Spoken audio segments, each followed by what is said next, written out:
Captain Daniel Brooks looked at the woman standing beside the ugliest aircraft on his flight deck, and he laughed, out loud, in front of 200 sailors. "You brought that onto my carrier," he said. "That is not an aircraft. That is a mistake with wings." Major Emily Carter did not blink. She did not flinch. Because 14 American soldiers were about to die on a rock in the middle of the Pacific, and the man laughing in her face was the only person standing between those soldiers and the one plane on Earth that could bring them home. Before we go any further, if this story means something to you, take 1 second and subscribe to the channel and follow all the way to the end, because you will not believe how this ends. And leave a comment telling me the name of the city where you are watching from right now so I can see just how far this story has traveled. Now let us begin. The wind came off the Pacific in long gray sheets, and the deck of the USS Ronald Reagan smelled like salt and jet fuel and something else.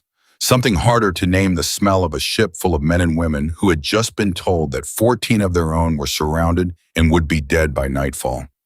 Major Emily Carter stood beside her A-10 Thunderbolt with her helmet under her arm and her mission folder pressed against her chest, and she listened to the laughter. She had heard it before. She had heard it her whole life long.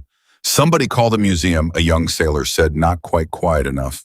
"They lost a plane." A few of the men near him grinned. One of them looked away when Emily turned her head toward the sound, but she did not glare and she did not correct him. She only looked calm and steady, the way a person looks at a door they already know how to open. Captain Daniel Brooks walked the length of the deck toward her with 2 officers trailing behind him. He was tall, silver at the temples, a man who had spent 30 years earning the right to stand exactly where he was standing, and he had made up his mind about Emily Carter before he ever laid eyes on her. "Major," he said, "I want to make sure I understand the situation because from where I stand, the situation is insane."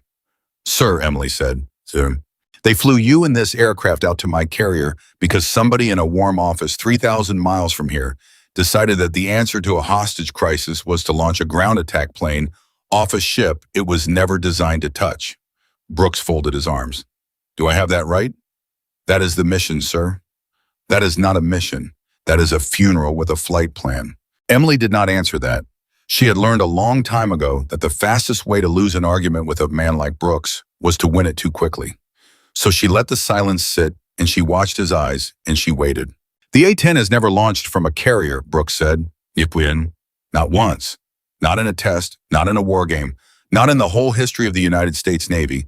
And you want to make history today with a plane full of steel and a deck that is 200 feet too short, while my sailors stand here and watch you drive it into the ocean." He shook his head slowly. "I will not have it. I will not have that on my ship, and I will not have it on my conscience." "Sir," Emily said quietly, with respect, "it is already on your conscience. 14 of them. Right now." The deck went still. Brooks stared at her. "Say that again, Major." "Task Force Sentinel," Emily said. 14 American soldiers. They are surrounded on an island 400 miles from this ship. They have been under fire for 18 hours. They have wounded. They are low on ammunition, and every aircraft in this task force that could reach them has a reason it cannot go. The fighters are too fast and too far. The helicopters cannot survive the missile threat over the beach. The only aircraft that can get there, stay there, and keep those men alive long enough for a rescue helicopter to slip in behind it is the one your sailors just called a museum piece." She let that land. "So yes, sir, it is already on your conscience. The only question is what you do about it." One of the officers behind Brooks looked at the deck. The young sailor who had made the museum joke was not smiling anymore. Brooks unfolded his arms. Something moved behind his eyes, some old instinct that had nothing to do with pride and everything to do with the 14 names now sitting in his stomach like stones. But pride is a stubborn thing, and Brooks had a great deal of it. "Come with me," he said, "Command Center. If you are going to kill yourself off my deck, you are at least going to explain to me first exactly how." He turned and walked, and Emily followed, and behind her, the whispers started up again, low and uncertain now, because the joke had changed. It was not funny anymore. 14 was not a funny number. Inside the command center, the light was blue and cold, and screens covered the walls, and a dozen intelligence officers looked up when Brooks walked in. On the largest screen was a map of a small island, green and brown, ringed by white surf, and the island was covered in red markers, and the red markers were moving. "Show me," Brooks said. A young lieutenant named Alvarez stood and cleared his throat. Task Force Sentinel inserted 40 hours ago, he said. The mission was reconnaissance. There is a weapons network operating out of this island, moving hardware we have been tracking for 2 years. Sentinel was supposed to confirm the network market and pull out clean. Nobody was supposed to know they were there. But somebody did, Emily said. Alvarez looked at her, then at Brooks, then back at the screen. Somebody did, he said. The location leaked. We do not know how. What we know is that 18 hours ago, Sentinel went from a quiet reconnaissance team to 14 men in a hole with 300 armed fighters closing in around them. 300, Brooks repeated. That number is climbing, sir. Emily stepped closer to the screen. She was not looking at the enemy markers. She was looking at the small blue diamond in the center of all that red, the single blue diamond that represented 14 human beings. Who is the commander on the ground, she asked. Alvarez checked his tablet. Sergeant First Class Michael Hayes. Emily went very still. It was a small thing, anyone watching her would have missed it. But something in her chest tightened, and for just a moment, she was not standing in a command center on an aircraft carrier. She was somewhere else years ago, in a different kind of hell, hanging half out of a burning cockpit with her leg pinned and the smoke filling her lungs, and a voice above her saying, I've got you, ma'am, I've got you. Don't let go. And a strong hand closing around her wrist and pulling. Major, Brooks said, you still with us? I know him, Emily said quietly. Brooks frowned. Hayes? He pulled me out of a wreck 4 years ago, she said. A failed extraction over the Gulf. My aircraft went down and the recovery went wrong, and I was pinned in a burning cockpit and I was going to die there. She did not take her eyes off the blue diamond. Michael Hayes came in when the book said not to. He came in when it was too hot and too dangerous, and there was every reason to wait. He did not wait. He pulled me out with his own hands, and he carried me 200 meters under fire, and he never once mentioned it again, not to anybody, because that is the kind of man he is. She turned and looked at Brooks, and now he is the one in the fire, Captain, and I am the one being told to wait. The room was silent. Brooks looked at her for a long moment, and for the first time since she had walked onto his deck, he was not looking at the aircraft. He was looking at the person flying it. Then his jaw tightened and he shook his head and the wall came back up. That is exactly why you cannot fly this mission, he said. Emily blinked. Sir, because you are emotionally compromised, Major. You just told a room full of my officers that the man on the ground saved your life. You think you can make a cold, clear decision at 200 feet with your friend dying underneath you? You cannot. Nobody can. You will take one risk too many. You will fly one pass too low. And you will die, and the plane will die, and those men will die anyway, and I will have thrown away a pilot in an aircraft for nothing. He turned away. The answer is no. We will find another way. There is no other way, Emily said. You know there is no other way. Lieutenant Alvarez knows it. Every person in this room knows it. You are not saying no because there is a better plan. You are saying no because you are afraid to be the man who said yes. Brooks froze. The officers around the room did not move. Nobody breathed, because a major had just said to a captain on his own ship the one thing that could not be unsaid. Brooks turned around slowly. You want to be careful, Major. I am done being careful, sir, Emily said. Careful is why those men are still on that island. Somebody was careful. Somebody hedged. Somebody waited for a cleaner option and a safer window and a plan that did not scare them. And while they waited, 300 fighters walked up that beach. I am not going to be the next person who waits. She stepped toward him. You have a plane. You have a pilot. You have a window and it is closing. I am not asking you to be brave for me. I am asking you to let me be brave for them. For a long moment, the two of them stood there, the captain and the major, and the whole war seemed to hang between them. And then a door opened. Aircraft mechanic Jake Reynolds walked in without knocking, which was not something a mechanic did in a captain's command center, and every officer in the room turned to stare at him. He was young, grease still on his forearms, and he was holding a clipboard, and he was breathing hard like he had run the whole length of the ship. Sir, Reynolds said. Sorry, sir. I know I'm not supposed to be in here. You are not, Brooks said. Get out. I did the math, sir. Brooks stopped. You did the what? The launch math. Reynolds held up the clipboard. On the A-10, I know they say it can't come off a carrier deck. And by the book, they're right, it can't. Not the way it is right now. He swallowed, but I stripped it out in my head, on paper. And sir, if we pull the weight, if we take off everything that isn't the airframe, the engines, the gun, and just enough fuel to reach the island and get back to the nearest airstrip, not the carrier, just the nearest strip of land with a runway, then the numbers change. He looked at Emily. The numbers actually change, ma'am. It's tight. It's the tightest thing I've ever run in my life. But it's not impossible, it's just terrifying. Emily looked at him and something passed between them. Some silent recognition between two people who had both spent their lives being told that the thing in front of them could not be done. How much weight? She asked. Everything, Reynolds said. Ammunition load cut to the minimum you can fight with. External tanks gone. Every pound of gear that isn't bolted to the mission gone. And even then, ma'am, the margin at the end of that deck is going to be measured in feet. Maybe less. What is the number, Reynolds? Brooks said. Reynolds looked at the captain. If she is even 3 seconds slow on the throttle, sir, or if the wind drops off the bow at the wrong moment, she doesn't fly. She falls. Off the front of your ship, into the ocean. And there is nothing anybody can do about it. He set the clipboard down on the table. But if she nails it, sir, if she hits it perfect, then the plane you called a mistake with wings is going to be the only thing in the sky over that island in the next 2 hours. And those 14 guys are going to hear an engine and know somebody came. The command center was silent. Brooks looked at the clipboard. He looked at the map. He looked at the moving red markers and the single blue diamond that was Michael Hayes and 13 other Americans. And he looked at last at Emily Carter standing there with her helmet under her arm and her mission folder against her chest, waiting the way she had been waiting her whole career for someone to stop looking at the outside of her and start looking at what she could do. Talk to me, Brooks said, and his voice was different now. Not the numbers, the person. Why should I bet 14 lives in my career and my conscience on you? Emily set the mission folder down on the table and opened it. Because I have thought about this, she said. Since midnight, I have not slept.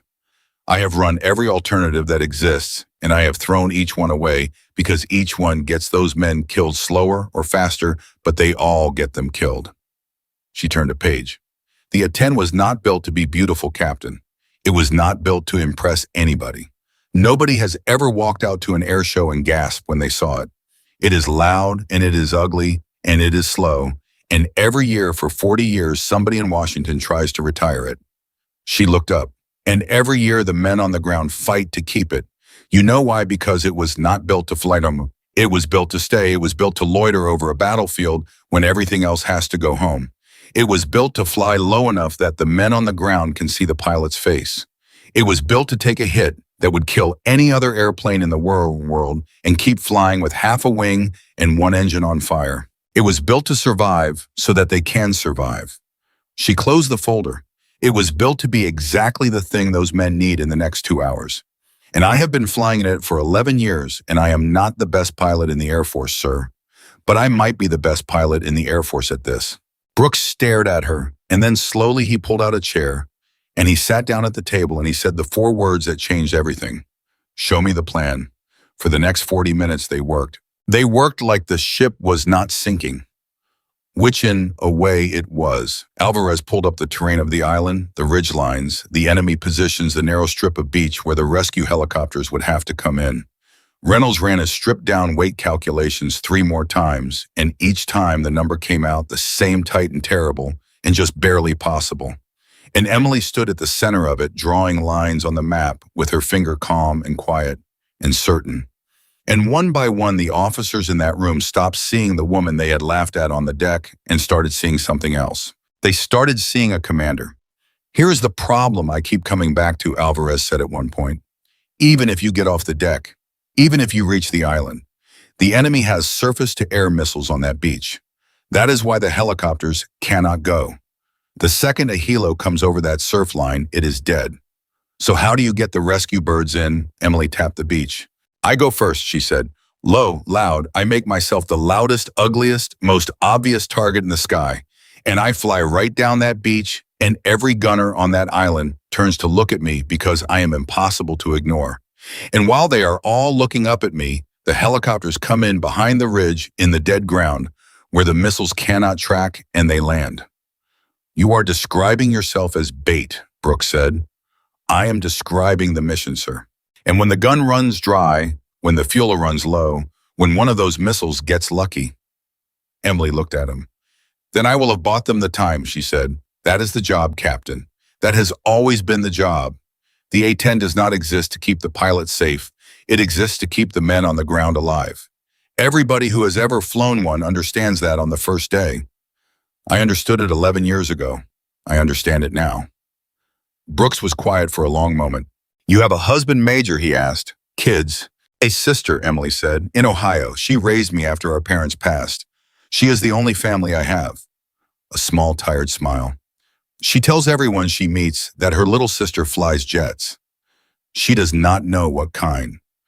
I never told her it was an A-10 because she would look it up and she would see the pictures and she would ask me why the Air Force gave her baby sister the ugliest plane they had.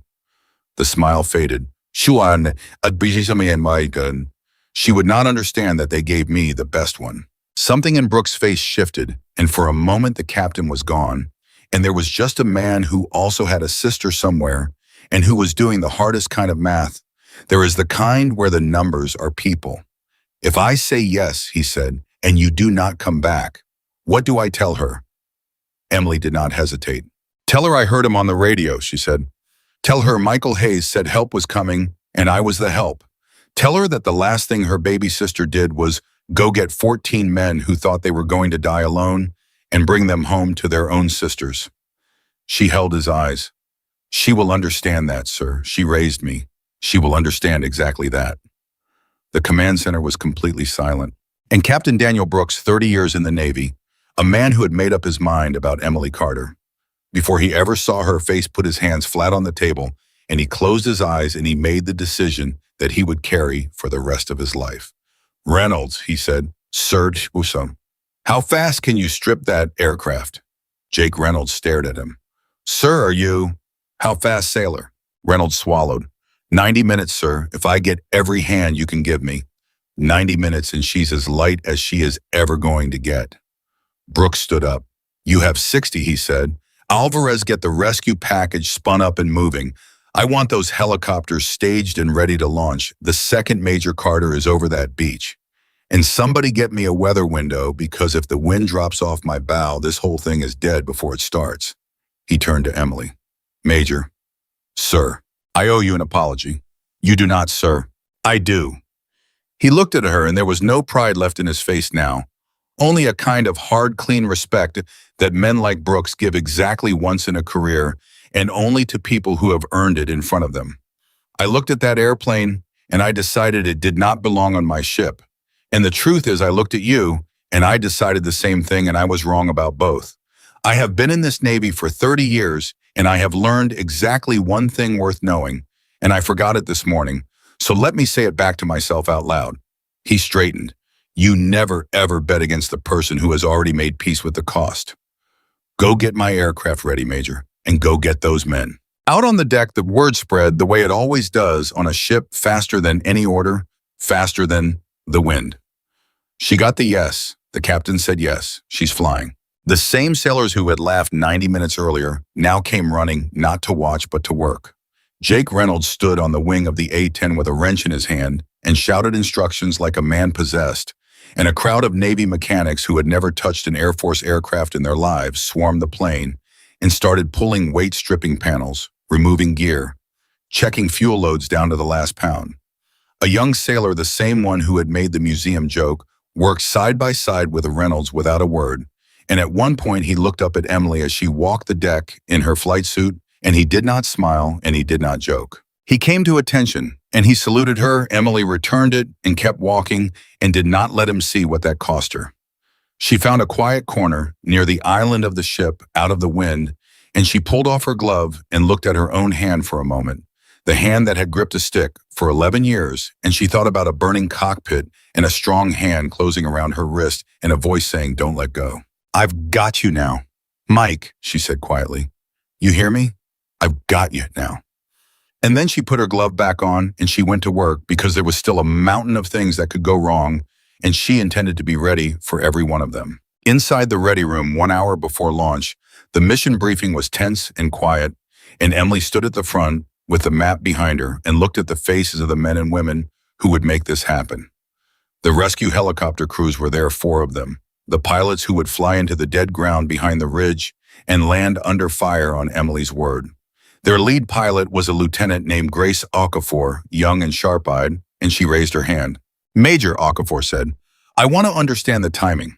Because the way I read this, everything, all of it, our lives, their lives, the whole mission depends on the enemy looking at you instead of us.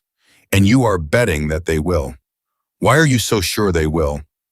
Emily looked at her. "Because I am going to fly straight at them at 200 feet in the loudest airplane ever built," she said, "and I am going to fire a gun that sounds like the sky tearing in half.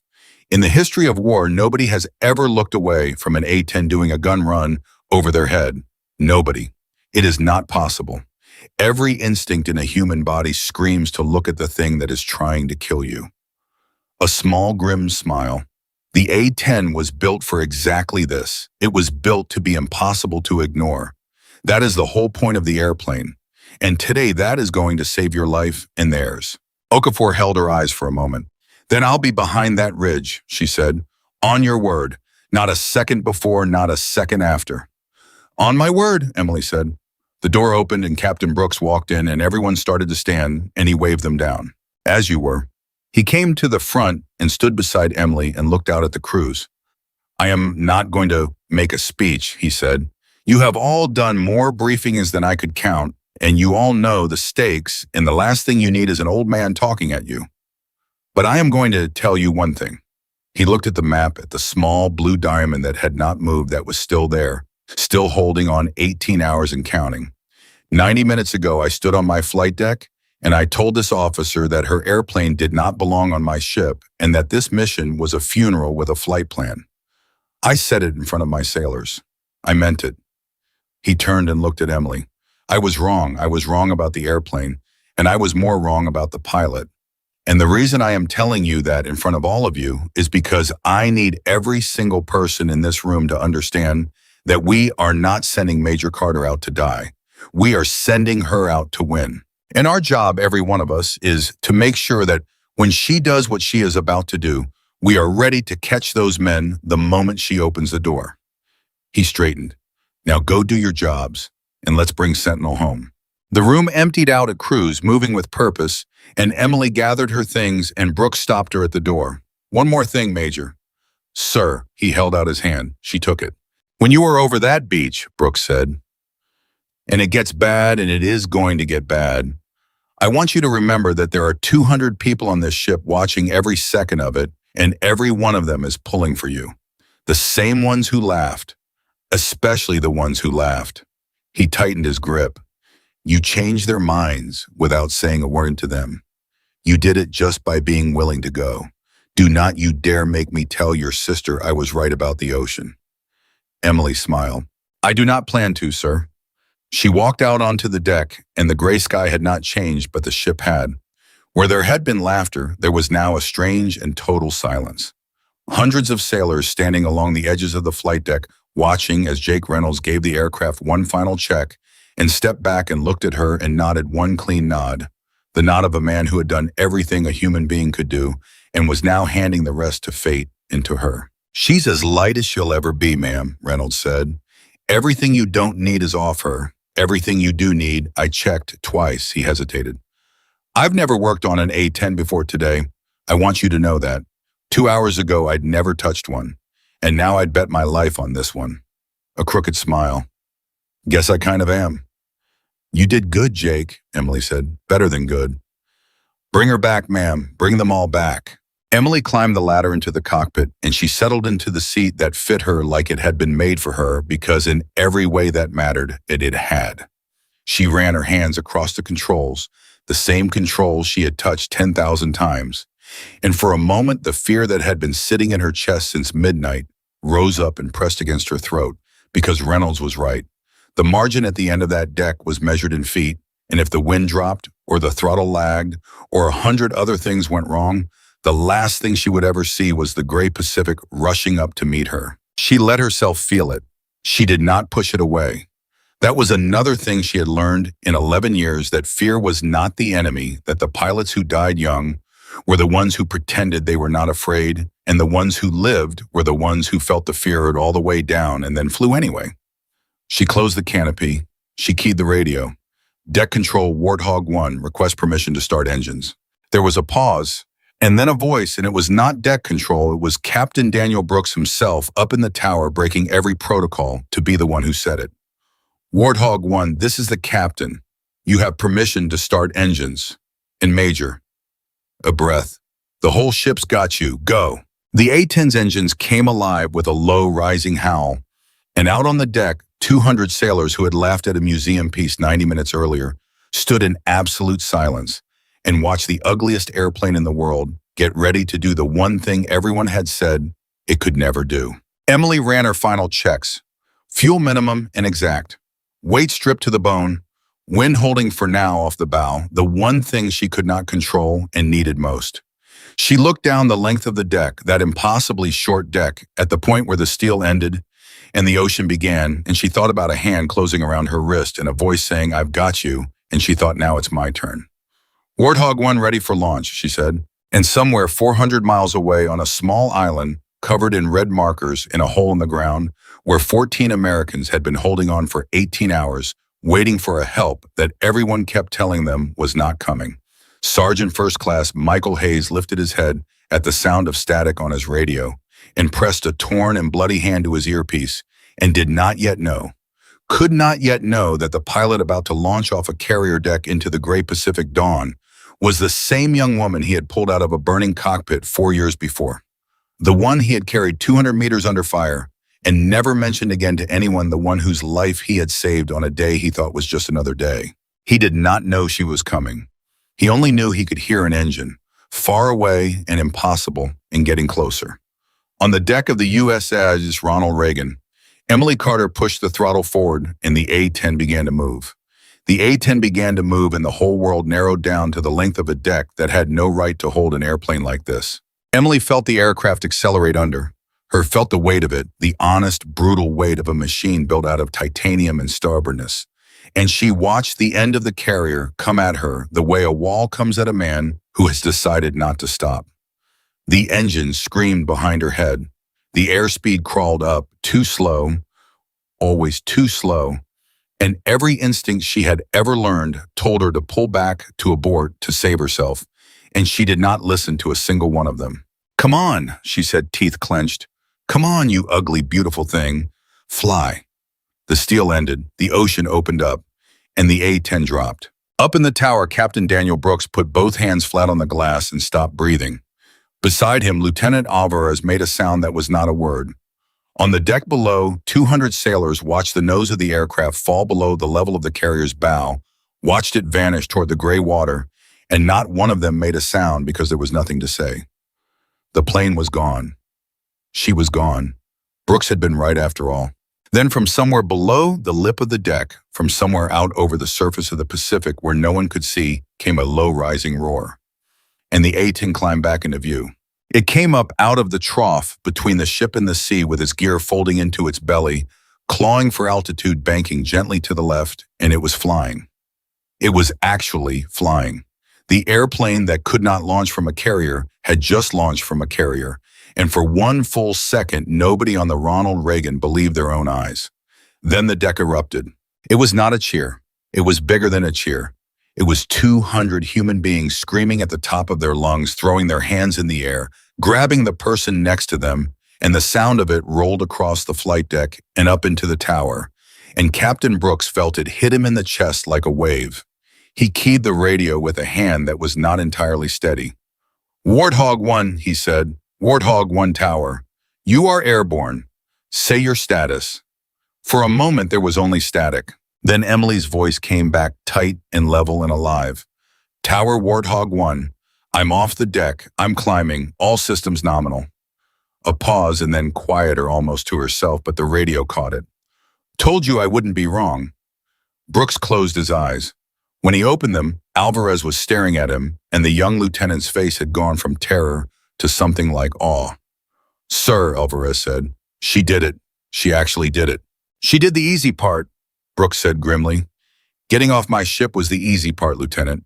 Now she has to fly 400 miles on the exact amount of fuel my mechanic could squeeze into her drop down onto a beach full of missiles and stay alive long enough to matter. He turned back to the glass, watching the A-10 shrink into the gray distance. Get me a clock on the wall. I want everyone in this tower watching the same clock she's watching. From this second, we count. Somebody wrote it up on the board in grease pencil. Time on station required 45 minutes. Fuel margin, none. Alvarez looked at those numbers and swallowed hard. 400 miles away in a hole in the ground on an island, the maps barely bothered to name. Sergeant First Class Michael Hayes pressed a bloody hand against his earpiece and strained to hear over the sound of gunfire. Say again, he rasped. Say again, I've got broken static and nothing else. Is somebody out there? Somebody tell me, there's somebody out there. Beside him, crouched behind the same low wall of rock and dirt they had been holding for 18 hours, a young corporal named Ellis reloaded his rifle with shaking hands and did not look up. Sarge, Ellis said, there's nobody coming. You know there's nobody coming. Fighters can't reach us. Helos can't get past the beach. We heard command say it ourselves 6 hours ago. There is no plan. There's a plan, Hayes said. There's no plan, Sarge. Hayes grabbed the front of the young man's vest and pulled him close. And there was blood on the sergeant's face and his eyes were red-rimmed with exhaustion. But his voice was steady, because a sergeant's voice has to be steady, even when nothing else is. You listen to me, Ellis, he said. In 11 years, I have watched the United States military do the impossible more times than I can count. I have seen men walk out of places nobody walks out of. I have seen aircraft do things aircraft cannot do. So you are going to hold this wall, and you are going to keep breathing, and you are not going to tell me one more time that nobody is coming. Because the second you believe that you're dead, do you understand me? Ellis looked at him. His lip trembled. Then he nodded and he turned back to the wall and he raised his rifle. Hayes let him go and pressed his hand to his own side where a fragment had gone in 3 hours ago and had not come out, and he breathed through the pain and he keyed his radio again. Any station, this is Sentinel Actual, he said. We are 14 souls, 4 wounded, 1 critical holding at the primary position. We are running low on everything. Everything. If there's anybody out there who can hear me, we need you now, not soon, now. And this time the static broke, and a voice came through faint and far away and climbing toward him out of the gray Pacific dawn. Sentinel Actual, this is Warthog 1. I'm coming. Michael Hayes went absolutely still. Around him in the hole, the other soldiers who had heard it on their own radios lifted their heads one by one, and something moved across their filthy, exhausted faces, something they had not felt in 18 hours. Sarge, Ellis whispered. Sarge, did you hear that? Did you? I heard it, Hayes said. Who's Warthog? 1. Hayes stared at the radio in his hand. Warthog, he knew that word. Every man who had ever fought on the ground knew that word. Warthog was the A-10. Warthog was the ugly plane, the slow plane, the plane that came in low and stayed when everything else left, the plane that had saved more infantrymen than any other aircraft in the history of the United States. Warthog meant close air support. Warthog meant somebody was going to fly right down into the fire with them. It's the cavalry, Ellis, Hayes said, and his cracked voice broke on the words. It's the cavalry. Somebody's coming. Somebody's actually coming. He keyed the radio. Warthog 1 Sentinel. Actual, I read you, he said. I read you loud, and I have never been happier to hear a voice in my whole life. What's your time to station? The voice came back, and it was a woman's voice, calm and warm, and absolutely certain, and something about it tugged at the back of Michael Hayes' mind, some thread he was too tired and too hurt to follow. Sentinel Warthog. 1, my time to station is 22 minutes, Emily said. You hold on for 22 more minutes, Sergeant. Can you do that for me? Hayes looked around the hole. At Ellis, at the wounded, at the ammunition count, which was almost nothing, at the enemy, who were massing again, 300 of them, 400 now, maybe tightening the noose for what everyone knew would be the final push. Warthog 1, he said, I don't know if we've got 22 minutes. There was a pause on the radio. Then I'll get there in 18, Emily said. Hold on, Sentinel. That's an order from an Air Force major, and I know that doesn't mean a thing to an Army sergeant, but you hold on anyway. I did not launch off a carrier this morning to show up late. And 400 miles away in the cockpit of an airplane running on fumes and faith, Emily Carter pushed the throttle up as far as her fuel would allow and she flew. Back on the Ronald Reagan in the ready room, Lieutenant Grace Okafor stood over the map with her 3 helicopter crews and walked them through the plan one final time, and her voice was crisp, but her hands were not quite still because she knew exactly what she was being asked to do. When Major Carter is over that beach, she said, she becomes the loudest thing in the sky.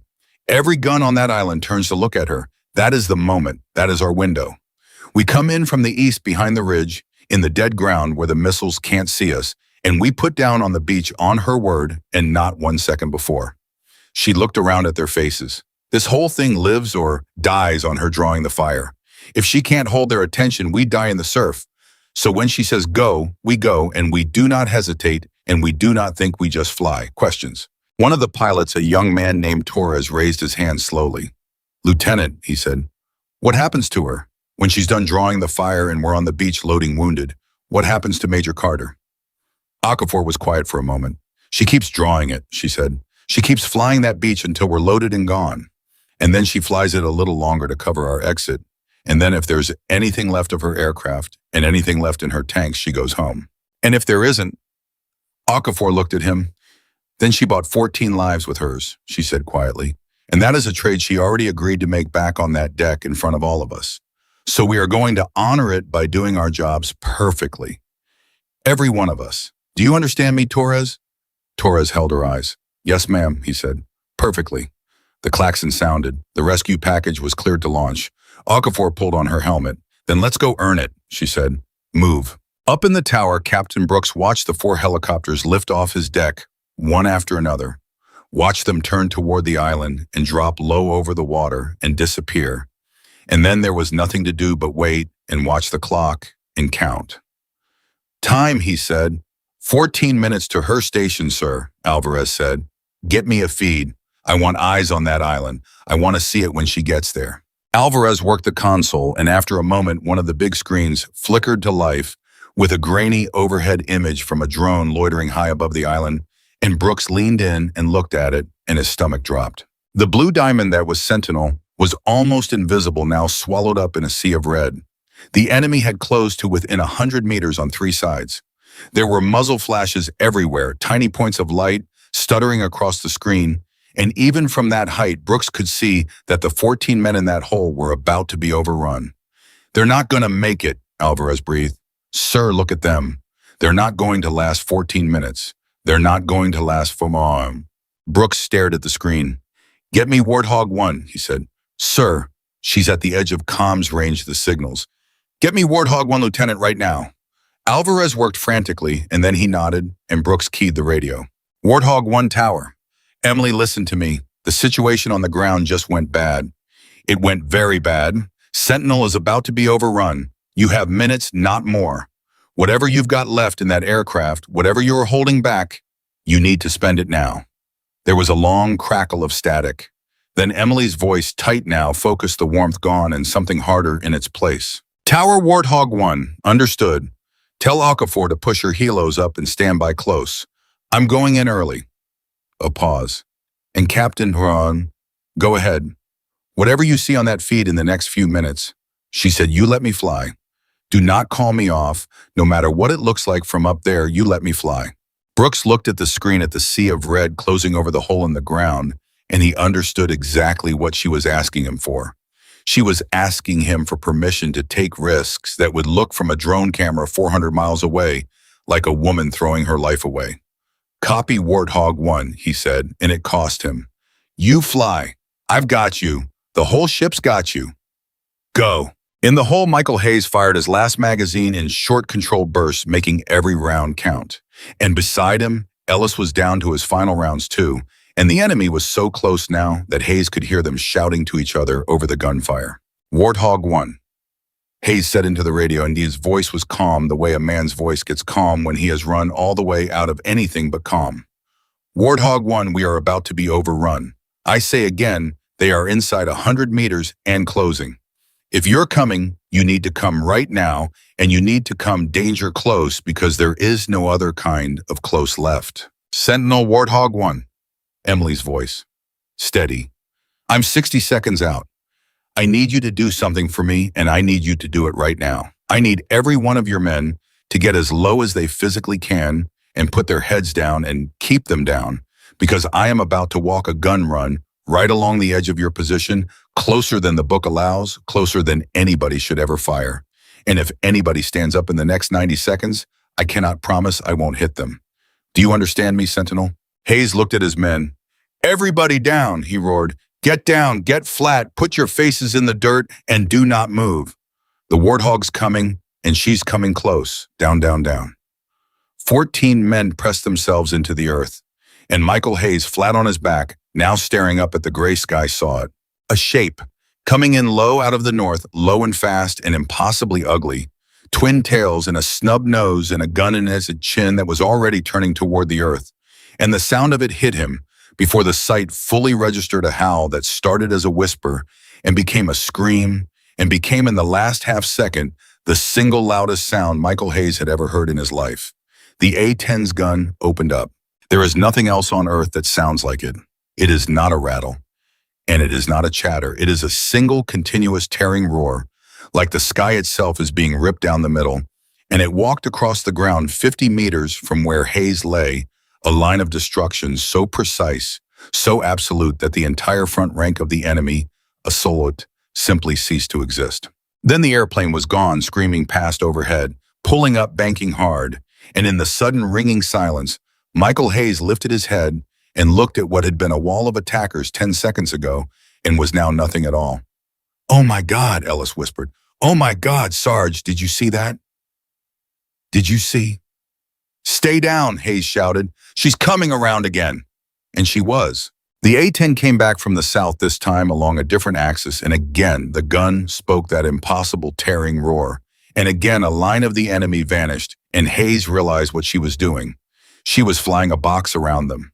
She was walking the gun around the entire perimeter of their position, one edge at a time, close, so close, closer than any pilot he had ever worked with had dared to fly, and she was not missing. Not once. Every single pass landed exactly where it needed to land, right on the ragged line where the enemy ended and his men began, and never 1 meter closer. He keyed the radio. "Warthog 1, he said, and his voice was shaking now. Not with fear, but with something else. "Warthog 1, that is the finest flying I have ever seen in my life. You are danger close and you are dead on. Keep doing exactly what you're doing. You just broke their assault. You broke it clean." "Copy, Sentinel," Emily said, and even through the static he could hear that she was working hard, breathing hard, the airplane straining under her hands. "I'm not going anywhere. Where do you want the next one?" "East side," Hayes said. "They're massing again on the east, 200 meters coming through the low ground." "On the way." And the A-10 rolled and came around, and the gun tore the sky in half a third time. And on the drone feed 400 miles away in the tower of the U.S. Cessnas, Ronald Reagan, Captain Daniel Brooks, and Lieutenant Alvarez watched the red markers around the blue diamond stop, advancing, stop, and then begin for the first time in 18 hours to fall back. "They're pulling back," Alvarez said, and his voice cracked. "Sir, they're pulling back. She's turning them. One airplane. She's turning 300 men with one airplane." Brooks did not answer. He was watching the little shape of the A-10 dance across the screen, watching it fly passes that made his stomach clench every single time, so low, so close, and he understood now why she had made him promise to let her fly. From up here, it looked insane. From up here, it looked like a woman flinging a fragile machine into a meat grinder over and over again. But it was working. God help him, it was working. "Get Okafor," he said. "Tell her the window's opening. Tell her to stand by. The second Carter has them looking the wrong way. Those helos go in." Down on the deck of a helicopter skimming the waves toward the island, Grace Okafor heard the order and gripped her controls. "All rescue flights, this is rescue lead," she said. "Stand by. Stand by, we go on the Major's word." The A-10 came around again, and this time Emily flew it straight down the beach, right along the surf line, right past the missile positions that had kept every helicopter in the task force grounded for 18 hours, and she did the one thing no sane pilot would do. She slowed down. She flew slow and loud and low, and made herself the biggest, most obvious, most impossible to ignore target on the whole island. and she keyed her radio and said the words that would decide everything. Okafor Warthog 1, she said, I've got every gun on this beach looking at me right now, every single one. They have completely forgotten your existence. Go. Go now.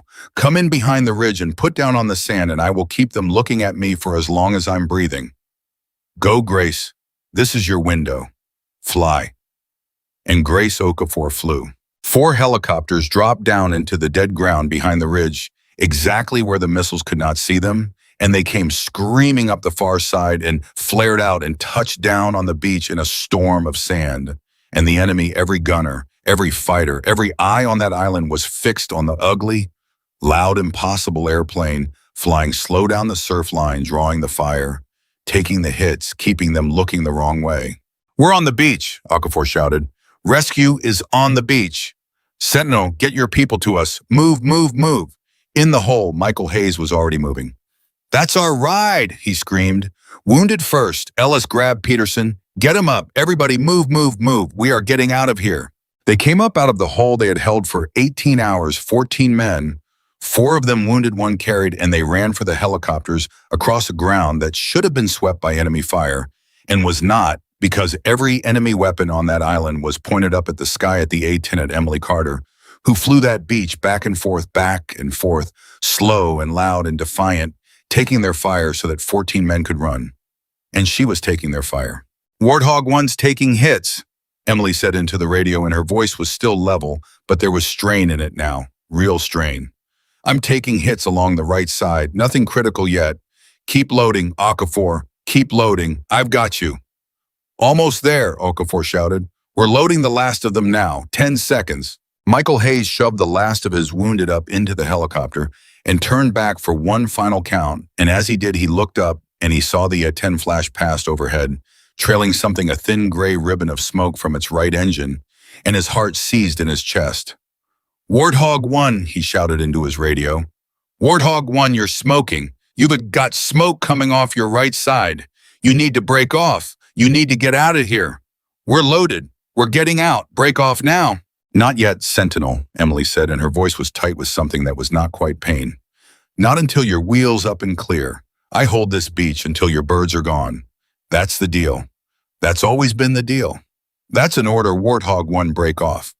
You're a sergeant, Michael, Emily said. You can't order a major. And Michael Hayes froze one boot on the skid of the helicopter because she had used his name. His first name. Nobody in that whole task force knew his first name. He had never told anyone on this mission his first name. Who is this? He said into the radio, and his voice had gone strange. Warthog 1, who am I talking to? How do you know my name? There was a pause. And then over the tearing roar of her own gun, over the sound of an airplane coming apart around her, over 400 miles of static and smoke and gunfire, Emily Carter's voice came back, and it was warm again, warm and cracking, and it carried something across all that distance that stopped Michael Hayes' heart in his chest. A burning cockpit, she said. The Gulf, 4 years ago. You came in when the book said wait. You pulled me out with your own 2 hands, and you carried me 200 meters under fire, and you never told a single soul because that's the kind of man you are. A breath. You said you had me, Michael. You said don't let go. Well, I didn't let go, and now I'm the one who's got you.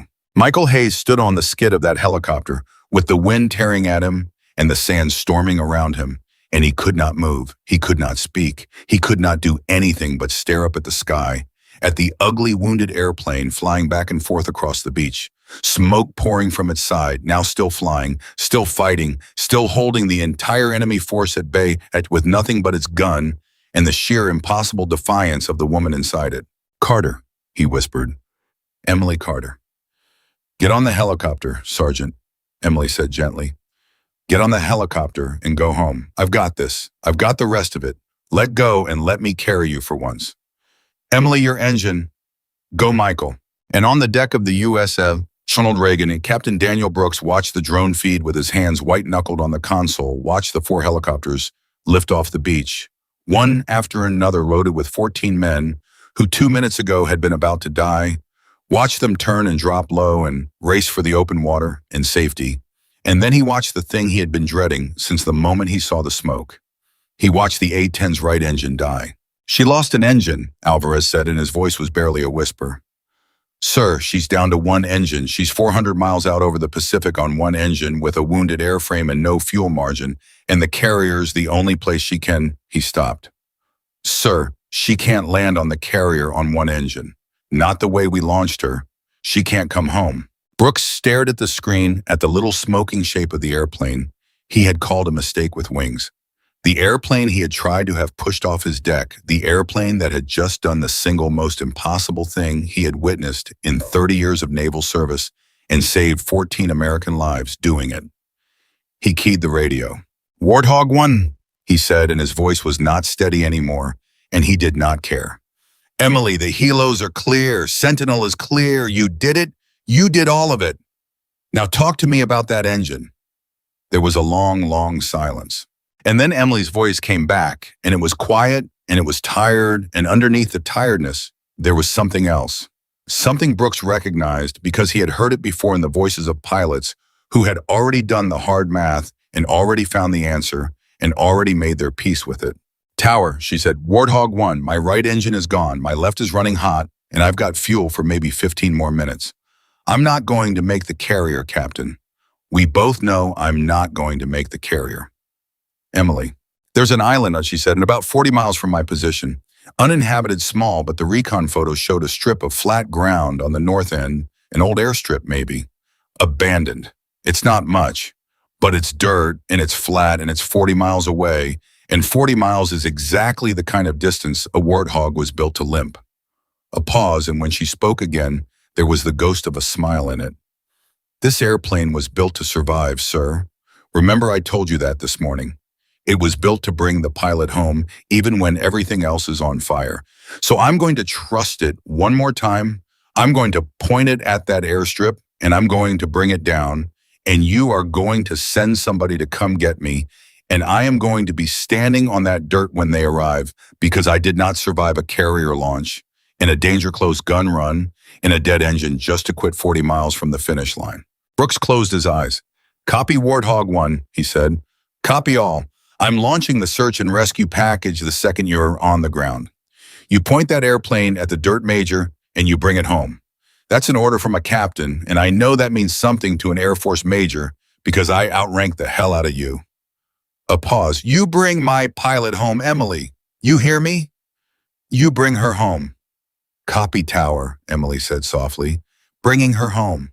And in the belly of a helicopter racing across the Pacific toward the carrier, Sergeant First Class, Michael Hayes sat among his wounded men, with his head bowed and his bloody hands clenched together, listening to every word of it on his radio, listening to the woman who had saved his life 4 years after he saved hers, point her dying airplane at a strip of dirt 40 miles away and promise to bring it down alone. Come on, Emily, he whispered. And the young corporal. Elvis looked at him because he had never heard the sergeant sound like that, small and pleading and afraid. Come on, you come down easy now.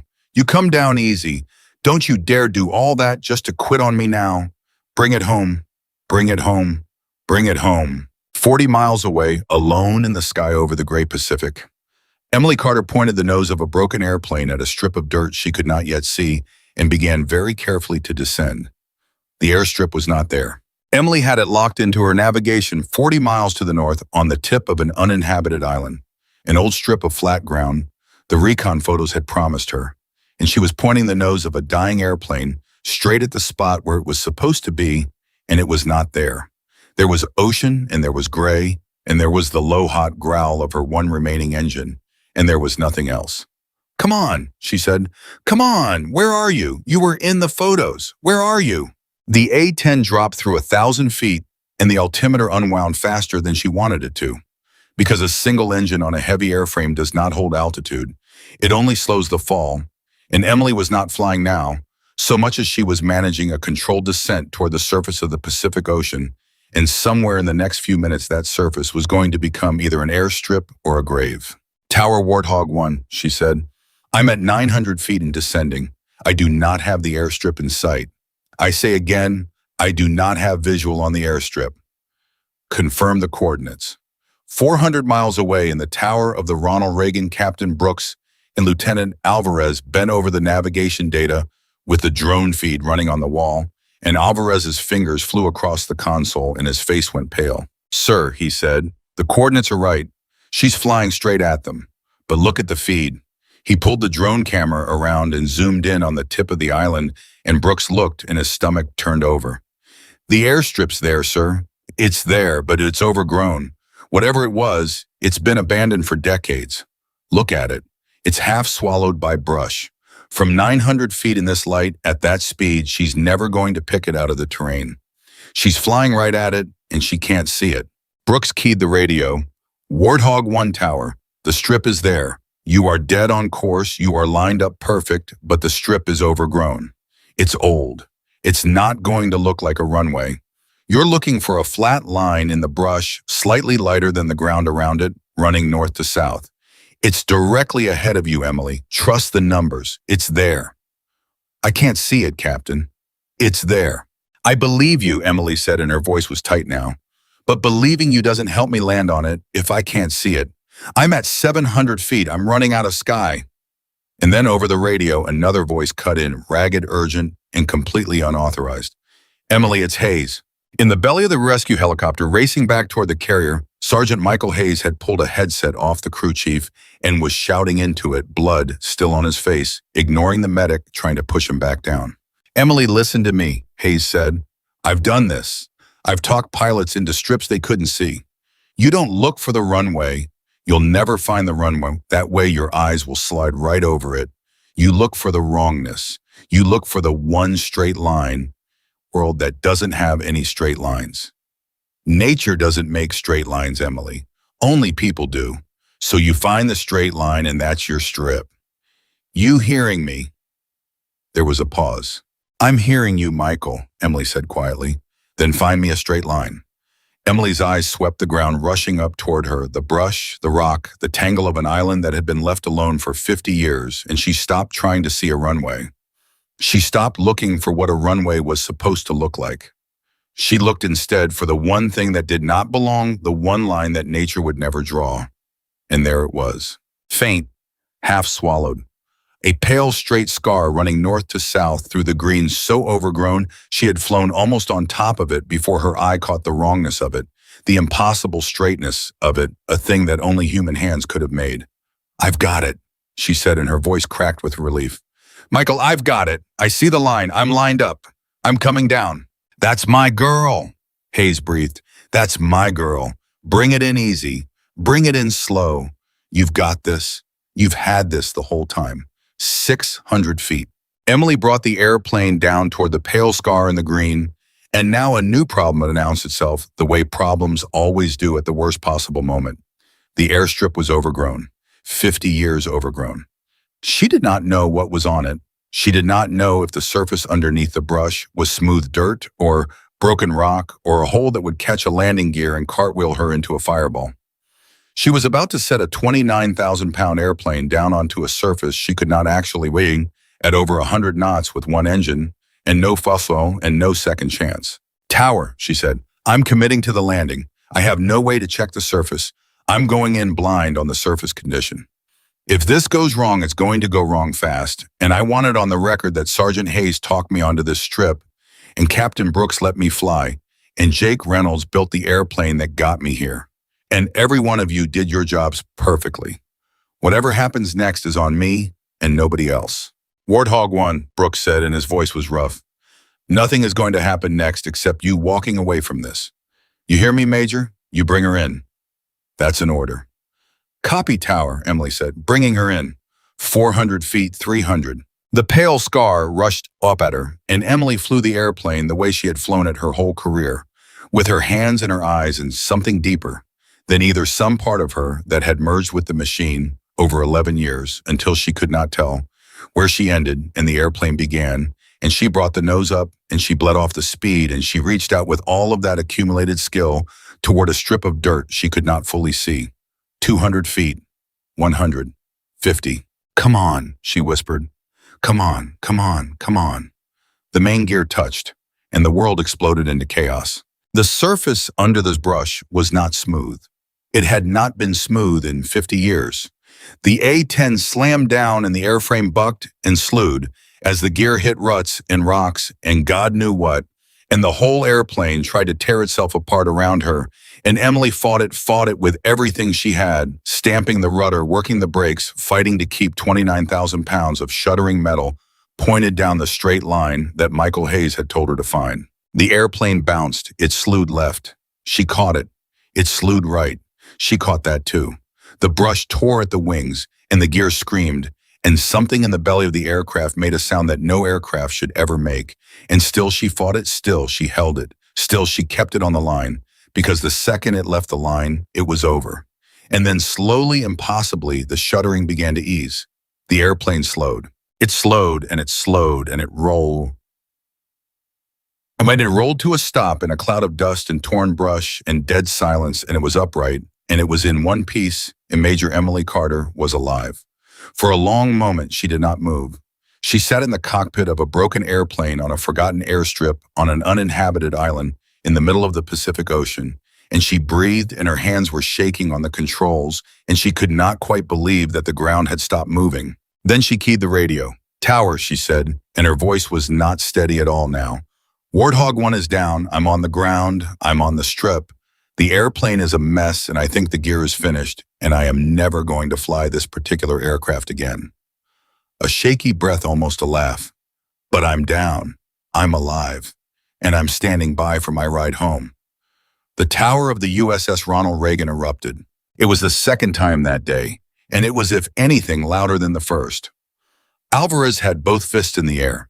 The officers around the command center were shouting, pounding each other on the back, and Captain Daniel Brooks stood in the middle of it with his hand pressed over his mouth and his eyes bright, and he did not trust himself to speak for several seconds.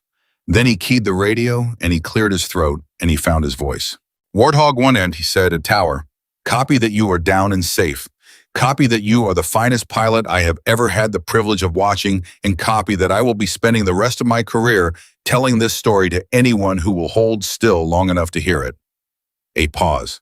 "Search and rescue is spinning up now. We'll have a bird to you inside the hour. You sit tight on that strip, Major, and you let us come get you. You've done enough for one day.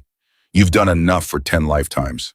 "Copy tower," Emily said, and now there was a smile in it, tired and real. "I'll be here. I'm not going anywhere. The view is terrible and the airplane's totaled, and I have never in my life been so happy to be standing still." In the belly of the rescue helicopter, Michael Hayes sat back against the bulkhead and closed his eyes and let out a breath he felt like he had been holding for 4 years. And beside him, the young Corporal Ellis was staring at him. "Sarge," Ellis said, "that pilot, Warthog 1, you knew her. That whole thing at the end, the burning cockpit, the 200 meters. That was real. That happened." Hayes opened his eyes. 4 years ago," he said quietly. "The Gulf. There was an extraction that went bad. A pilot went down, aircraft on fire, pinned in the cockpit, and the book said, wait, said it was too hot, said nobody could go in. And I looked at that burning airplane, and I thought about that pilot in there alone, waiting to burn, and I decided the book could go to hell." He looked down at his own hands, at the old scars on them that Ellis had never asked about. "I went in, and I pulled her out, carried her clear. And then I got reassigned, and she got reassigned, and I never saw her again. And I never told anybody, because you don't do a thing like that for a story. You do it because you couldn't live with yourself if you didn't." Ellis stared at him. "And that was her," he said, "just now, on the beach. That was the same." "That was the same person," Hayes said. 4 years later, flying an airplane off a carrier that airplanes can't fly off of, coming 400 miles to a rock in the middle of nowhere, walking a gun run 50 meters from my head, taking every bullet on that island so you could run to the helicopter." His voice thickened. "I saved her life once, Ellis, on one bad day 4 years ago, and she spent 4 years in a carrier launch and a whole airplane and damn near her own life paying it back. That's not a soldier. That's not even a pilot." He shook his head slowly. "That's just about the finest human being I've ever known, and I only ever spent about 10 minutes with her, and one of them I thought we were both going to die." The helicopter flew on toward the carrier, and Michael Hayes bowed his head, and for the first time in 18 hours, for the first time since the leak in the ambush and the long, terrible wait in the hole, he let himself feel all of it, and his shoulders shook, and Ellis pretended not to see, because that is what you do for a man like that. On the airstrip, Emily climbed down out of the cockpit and dropped to the ground, and her legs almost went out from under her, and she leaned against the fuselage of the airplane that had carried her through all of it, the ugly, honest, indestructible airplane, and she pressed her forehead against the cold metal. "Thank you," she said to it. "Thank you. You did everything I asked, and then you did more. Thank you." And then, because she was Emily Carter, and because the mission was not fully over until she was accounted for and safe, she pushed herself upright, and she did a walk-around of the wreck to assess the damage, and she took stock of her situation, the way she had been trained to calm and methodical alone on an island in the middle of the ocean, waiting for a helicopter that was coming to bring her home. That was when she heard it, an engine, not the search and rescue bird. Too soon for that, and coming from the wrong direction, from the south, from the open water, low and fast. Emily's head came up and she scanned the sky, and her hand went instinctively to the sidearm on her hip because something was wrong.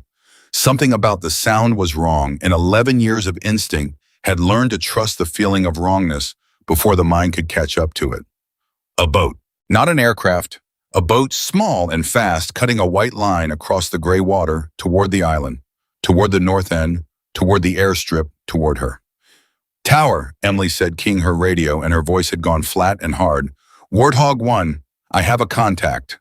A small, fast boat approaching the island from the south, heading directly for my position. This is not, I say again, this is not the search and rescue package. This is somebody else, advise." In the tower, Brooks straightened, and the joy drained out of the room in an instant. "Say again, Warthog 1. I have hostiles inbound," Emily said. "Or I'm about to. A boat is coming straight for the airstrip, and there's only one reason a boat comes to an uninhabited island the same hour an American airplane crashes on it. They saw me go down, Captain. Somebody on that island. We hit somebody with a radio, and a fast boat saw the direction I was heading, and they've come to finish the job." A pause. "And my ride is still 40 minutes out." Brooks looked at Alvarez. "Get me that S&R bird's time," he snapped. "Now." Alvarez was already working. 38 minutes to her position, sir, at absolute best speed, and that's if they firewall it the whole way. Push them harder. Tell them what's coming."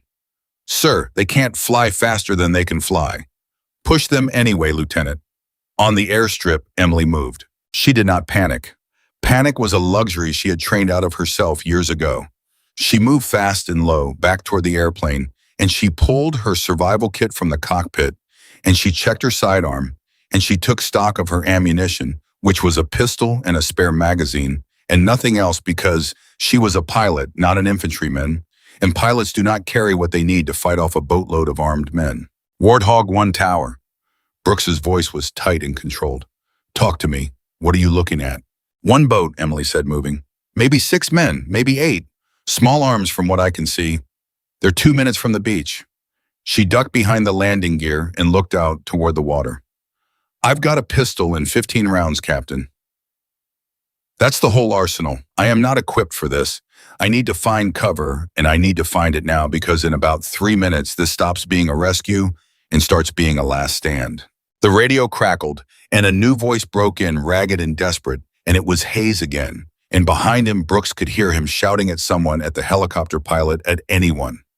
"Turn us around," Hayes was shouting. "Turn this bird around. She's got hostiles inbound and no ground support.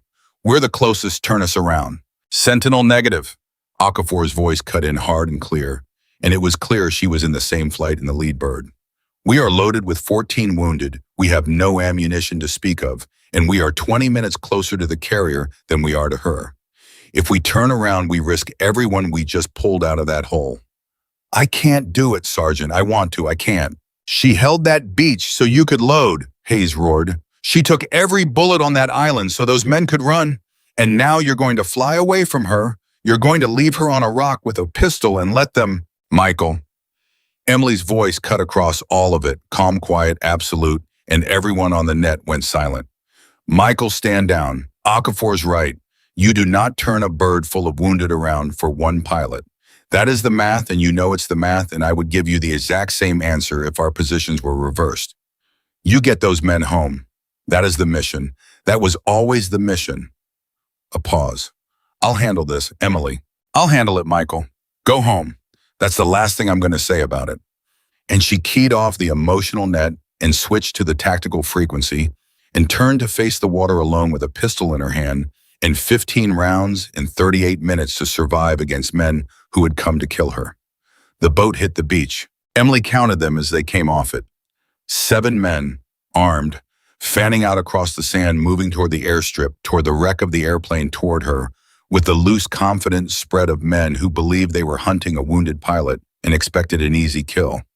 They did not expect what they got, because Emily Carter had not spent 11 years flying close air support without learning exactly how men move on the ground, exactly where they look and where they don't, exactly how to make herself small and quiet and deadly.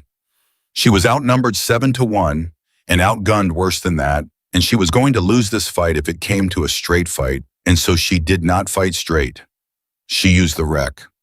She used the brush. She used the 50 years of overgrowth that had nearly killed her on landing and turned it into cover, and she moved through it like a ghost. And when the first man came around the tail of the airplane looking for a frightened pilot to execute, she was already behind him. She did not hesitate. 1 round. He went down. And the fight was on. The other 6 reacted, spinning, firing wild into the brush, where the shot had come from. But she was already moving, already low, already gone from where she'd been. And she came up 30 feet away and took the second man as he swung his rifle toward the wrong patch of green. 5 left. Tower, she said, breathing hard, moving. Warthog 1, I am in contact. 2 hostiles down, 5 remaining. I am engaging. In the tower, nobody said anything. Nobody breathed. Brooks stood frozen with the radio in his hand, listening to his pilot fight for her life, 400 miles away on a rock in the ocean, and there was not one single thing he could do to help her. Come on, Emily, he said under his breath, off the net, just to himself. Come on. Hold on. Just hold on. The bird's coming. Just hold on. She held on. She fought them through the wreck of the airplane and the brush and the ruts of the 50-year-old airstrip, 1 against 5, then 1 against 4, using every trick and every instinct and every hard lesson. 11 years had taught her, and she was good. She was better than good. But there were 4 of them and 1 of her, and she had a pistol, and they had rifles, and the math was the math, and the math was against her. The 4th man she took at close range, close enough that she felt the heat of his weapon as it fired past her cheek, close enough that afterward there was blood on her flight suit that was not entirely her own. 3 left.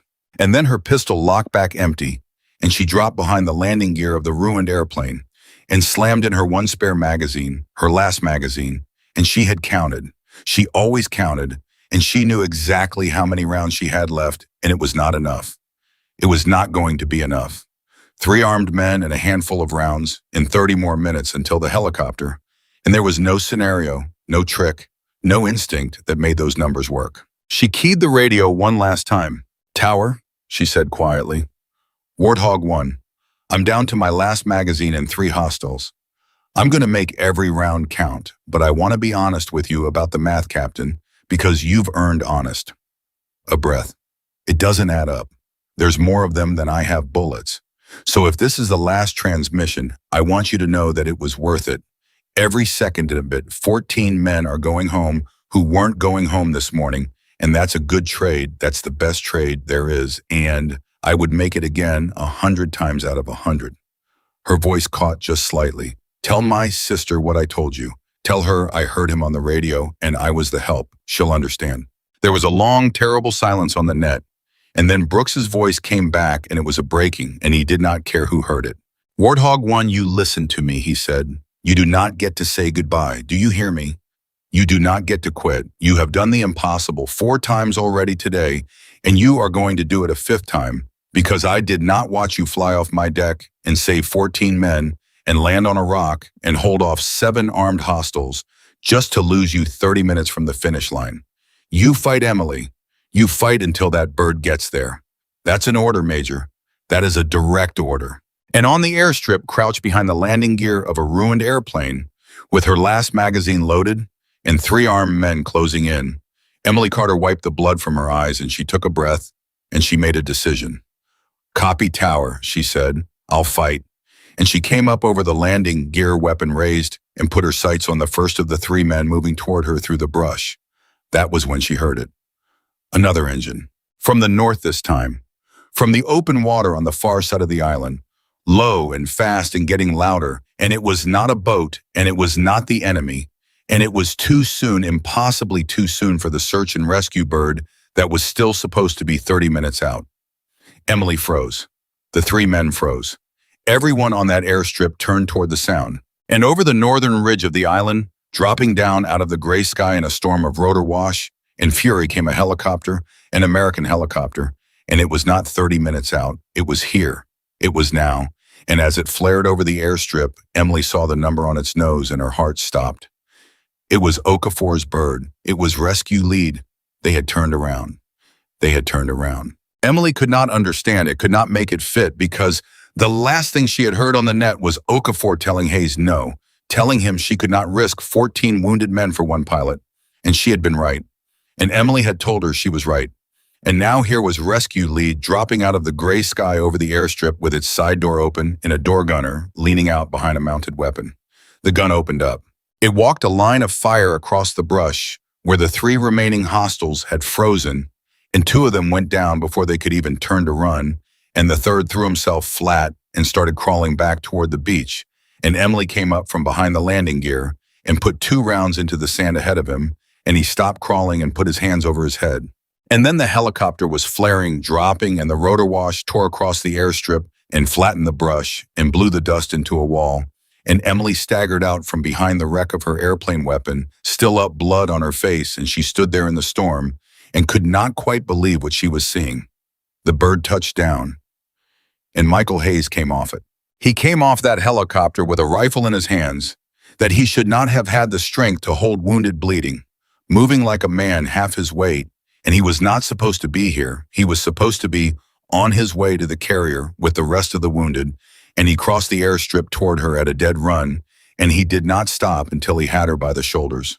"You're alive," he said. "You're alive. God, you're alive." "Michael." Emily could barely get the word out. "Michael, what are you doing here? You were supposed to go home." Okafor said. Okafor changed her mind, Hayes said. Behind him, the rotor still turning, Grace Okafor leaned out of the cockpit and looked at the two of them, and her face was grim and tight and absolutely unrepentant. "I dropped the other 3 birds and the wounded with an escort 40 miles back," Okafor called out over the noise. "Handed them off to the second wave that launched off the carrier. The second we were clear of them, the second those wounded had a ride that wasn't us, I turned this bird around and I came back for you." She looked at Emily. "You held that beach so I could load Major. You took every gun on that island so my birds could land. There was never any version of this where I flew home and left you on a rock. I just had to get the wounded clear first. That's the only reason it took me this long." Emily stared at her. "You disobeyed the mission profile," she said. "I completed the mission profile," Okafor said. "The wounded are safe and moving. And then I did the other thing. The thing that wasn't in any brief, but was in every single one of us the second we watched you fly that beach." She jerked her head toward the open door. "Now get in my helicopter, Major, before I have to come down there and carry you, because I have had about enough of this island, and so has everybody else." Hayes still had her by the shoulders. He was looking at her face at the blood, at the exhaustion, and his own face was working. And finally, he just pulled her in and wrapped his arms around her, and Emily Carter, who had flown off a carrier and walked a gun run and landed on a rock and fought 7 armed men to a standstill, with a pistol stood in the rotor wash on a forgotten airstrip in the middle of the Pacific, and let herself be held and let herself for just a moment shake. 4 years, Hayes said into her ear, his voice breaking. 4 years I wondered what happened to that pilot I pulled out of the fire. I never knew your name. They shipped me out before you were even out of surgery. 4 years, Emily. And today you came 400 miles to pay it back, and you damn near died doing it." "You'd have done the same," Emily said. "I did do the same. That's the whole point. And you didn't have to. You didn't owe me anything. You never owed me anything. That's not how it works." "Michael." Emily pulled back and looked at him. "Yes, it is. That's exactly how it works. You went in when the book said, wait. You couldn't live with yourself if you didn't.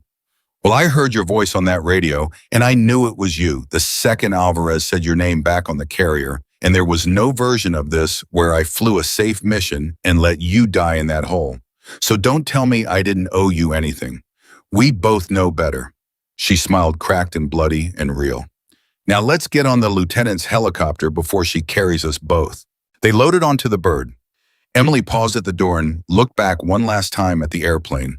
The ugly, broken, indestructible airplane sitting crumpled on the airstrip where it had carried her through the impossible and then given everything it had to bring her down alive. Tower, she said into her radio, one hand on the doorframe. Warthog 1, correction. This is no longer Warthog 1. Warthog 1 is on the ground and she's staying on the ground and she earned her rest. This is Major Carter and I am aboard rescue lead and I am coming home. 400 miles away in the tower of the USS Ronald Reagan, the room went absolutely silent for 1 second and then it detonated. Captain Daniel Brooks stood in the middle of it with the radio in his hand and his eyes shut.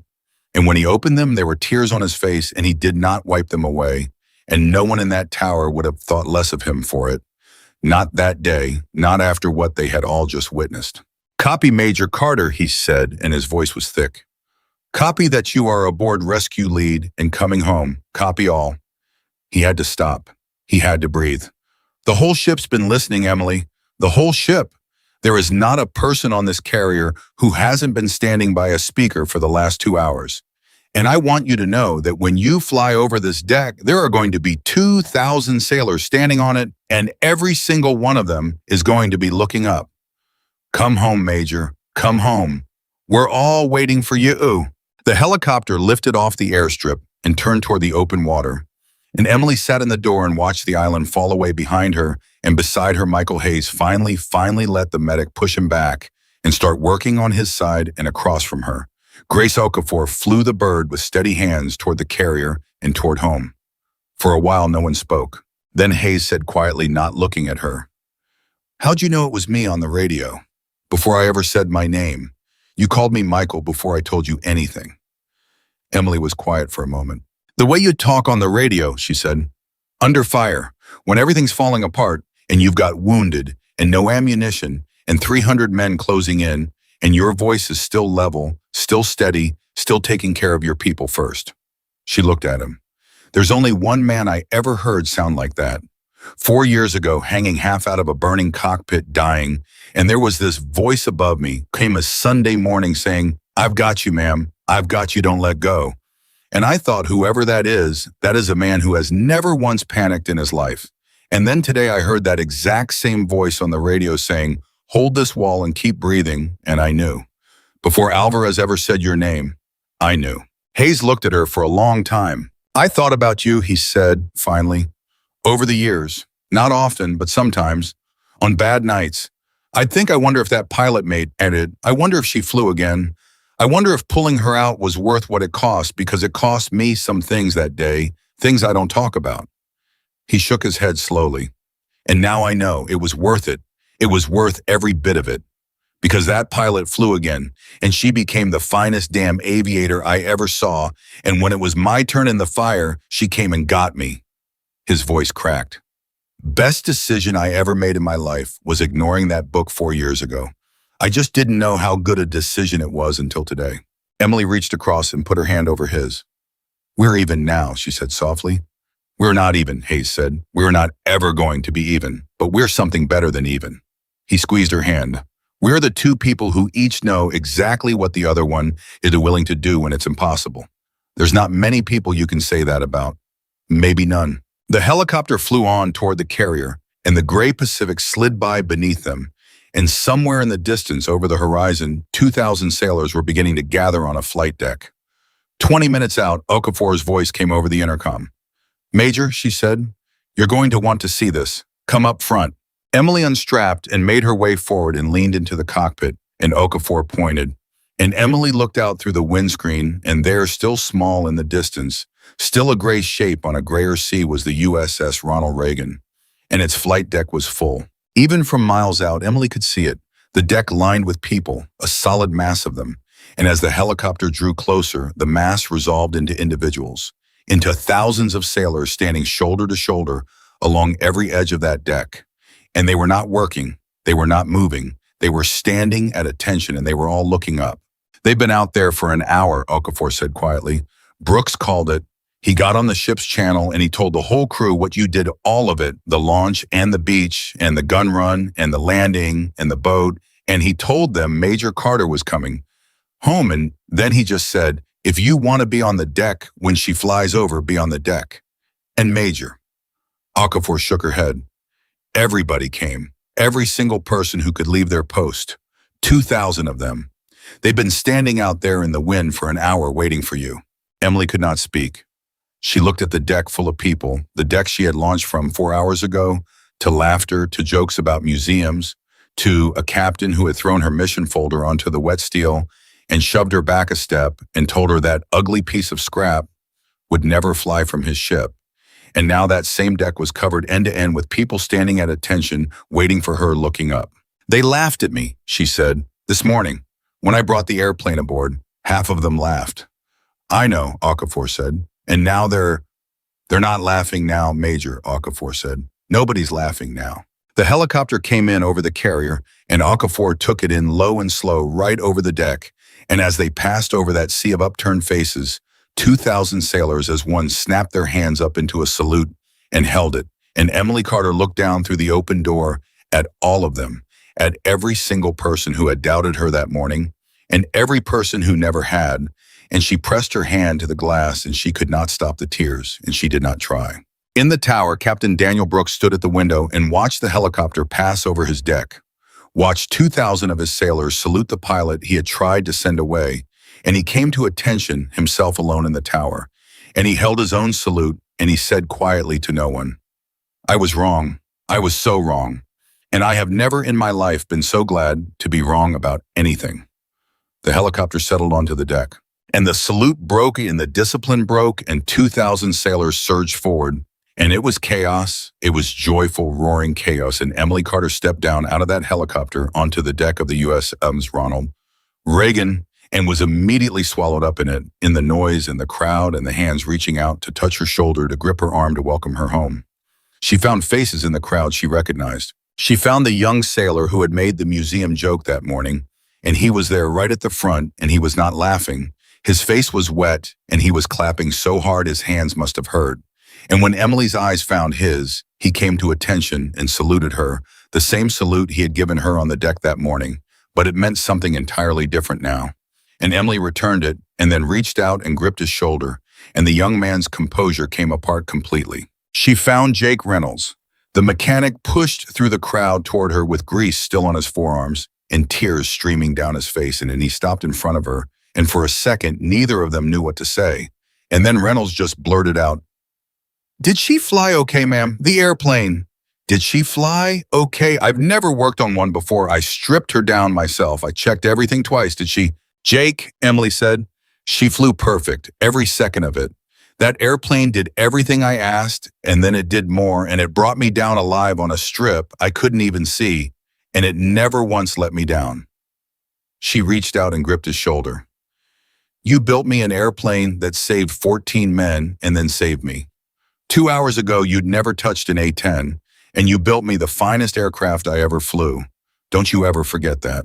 Reynolds broke down completely, and Emily pulled him into a hug, the mechanic and the pilot, and the crowd roared around them. And then the crowd parted. It parted the way a crowd parts for a certain kind of person, and through the gap came Captain Daniel Brooks, down from the tower, walking the length of the deck toward her, and the noise died down as he came. And by the time he reached her, there was a wide circle of silence in the middle of all that chaos, and 2,000 sailors watching, and the captain and the pilot standing face to face on the deck where it had all begun.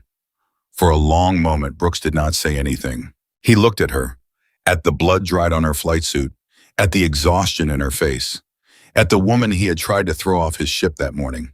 And then he said in a voice loud enough for every sailor on that deck to hear, because he wanted them all to hear it, because he needed them all to hear it. This morning on this deck in front of 200 of you, I threw this officer's mission folder onto the ground. I put my finger in her chest and I shoved her, and I told her that her aircraft was a piece of scrap and that it would never fly from my ship. His jaw tightened. I was wrong. I was more wrong than I have ever been about anything in 30 years of naval service. And I am not too proud to stand on this deck in front of all of you and say it out loud. I was wrong. He turned and faced her fully. Major Carter, he said, I judged your aircraft. I looked at that airplane and I decided it didn't belong on my ship. But the truth is, I wasn't really judging the aircraft at all. I was judging the person flying it. I took one look at you and I decided I knew what you could and couldn't do, and I was wrong about every single bit of it. His voice thickened.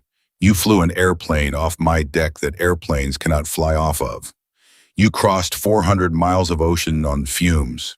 You walked a gun run 50 meters from friendly troops, and you didn't scratch a single one of them. You took every bullet on that island so 14 men could run to safety. You landed a broken aircraft on a strip you couldn't see. And then you held off 7 armed men with a pistol until help arrived. He shook his head slowly. In 30 years, I have never seen anything like it, and I never will again. He straightened, and he came to attention, and Captain Daniel Brooks saluted Major Emily Carter, and the entire flight deck, 2,000 sailors, came to attention and saluted with him. Emily returned the salute. And then Brooks dropped his hand and stepped forward and lowered his voice so that only she could hear it, and he said, I owe you an apology, Major, and I owe you something more than that. Because this morning I almost cost 14 men their lives with my pride. I almost said no. If Reynolds hadn't walked into my command center with his math, if you hadn't stood there and told me it was already on my conscience, I would have said no, and those men would be dead, and I would have spent the rest of my life not knowing it, thinking I'd made the safe and responsible call. His voice broke. You didn't just save those men, Emily. You saved me from the man I almost became this morning. And I will not forget that. Not ever. Emily looked at him. You said yes, she said. That's the only part that matters. You could have stayed the man who threw my folder on the deck. A lot of men would have. You didn't. When it counted, you sat down at that table and you said, show me the plan. She held his eyes. That took more courage than anything I did today, Captain. It's easy to be brave in an airplane. It's hard to be brave when being brave means admitting you were wrong in front of your whole ship. You did the harder thing. Brooks looked at her for a long moment, and then he nodded once, and something passed between the two of them, some understanding that would last the rest of both their lives.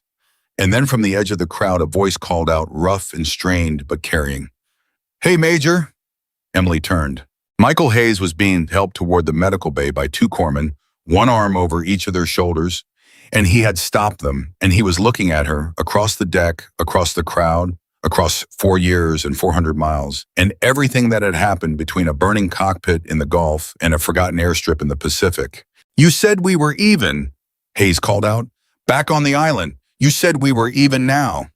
He shook his head, and even from across the deck, she could see him smiling that steady, unpanicked Sunday morning smile. I've been thinking about it. And you're wrong, we're not even. Because 4 years ago, I pulled one pilot out of one fire on one bad day. And today you flew off a carrier and crossed an ocean and fought a war to come get me. So the way I figure it, Major. His voice broke and he had to stop, and then he finished it anyway. The way I figure it, I still owe you 13. And the whole deck heard it, and the whole deck understood it. 13, the 13 other men who were alive tonight because of her. And 2,000 sailors roared.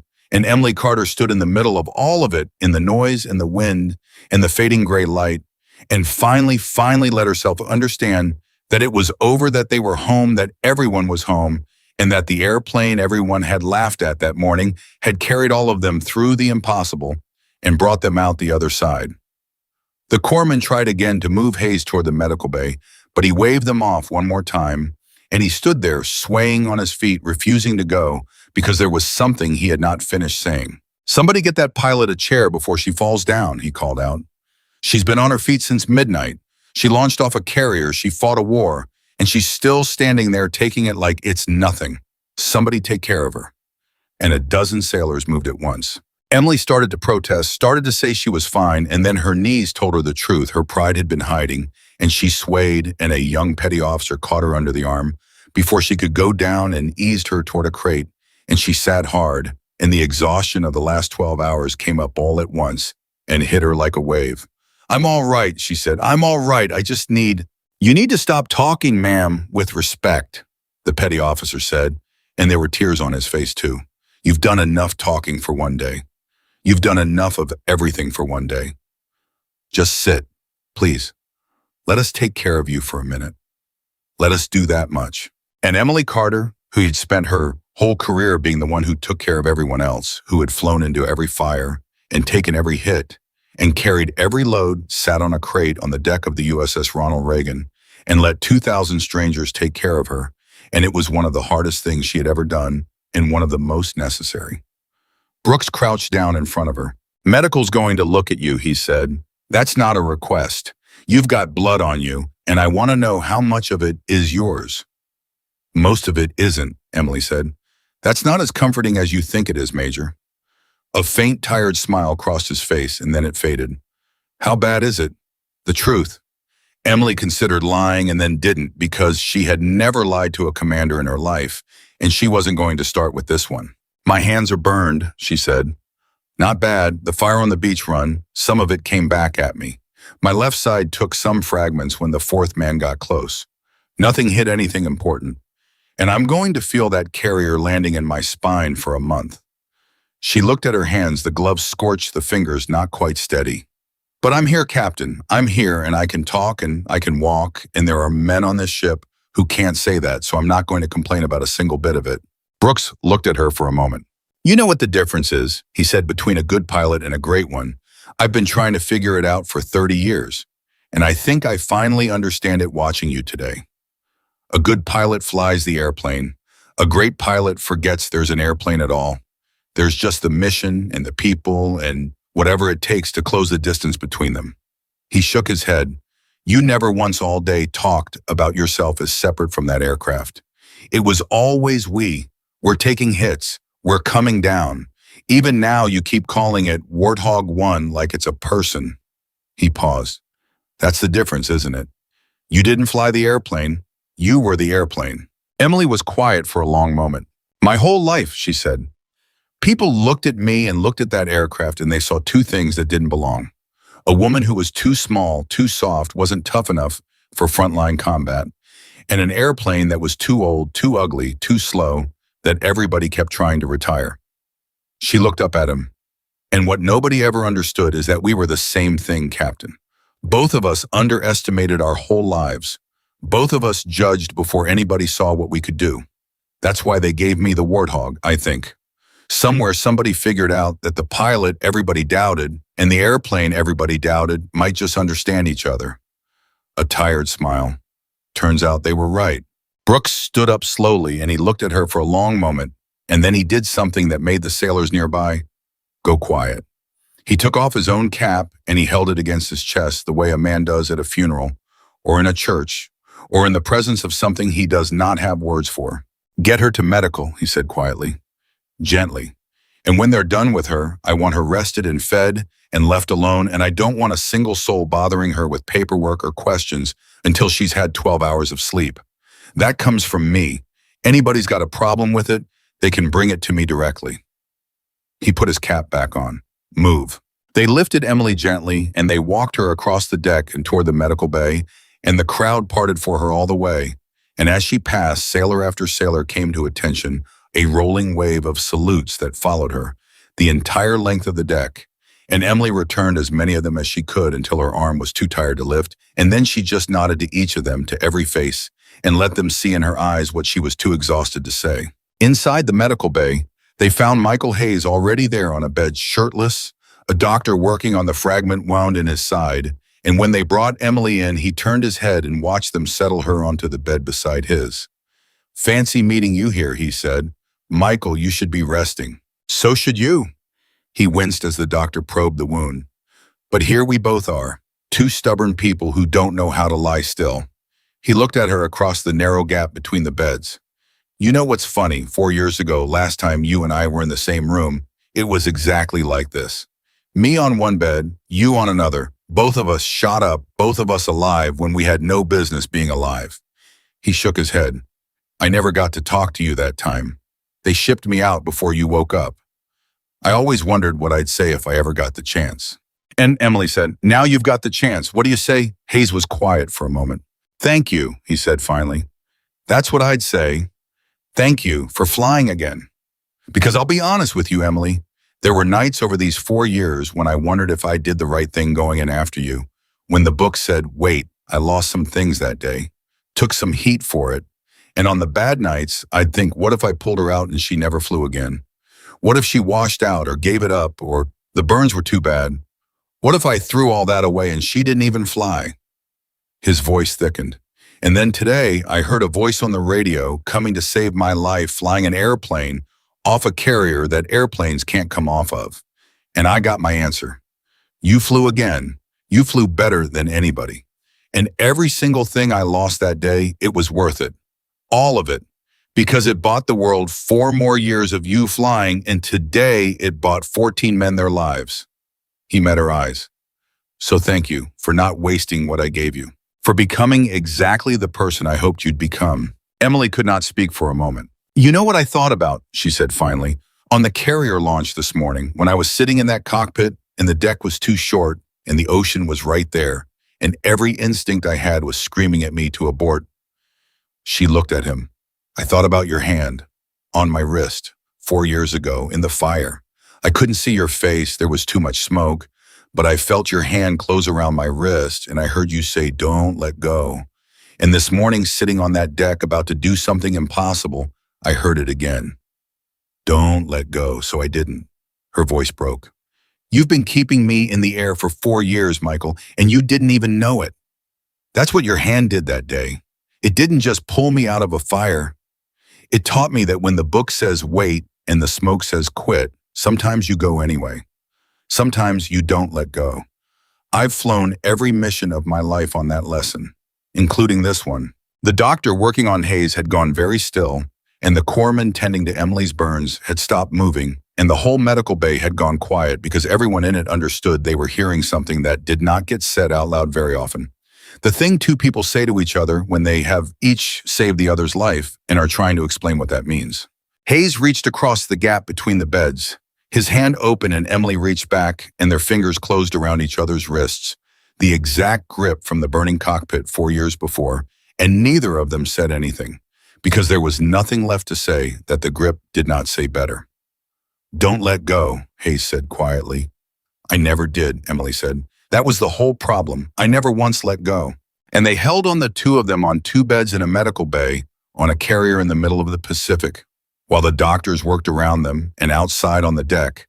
2,000 sailors slowly went back to their duties with something in their chests they would carry for the rest of their lives. Later, hours later, after the doctors had finished, after Emily had finally slept, a hard black dreamless sleep that took her the second her head touched the pillow, she woke to find Grace Okafor sitting in a chair beside her bed.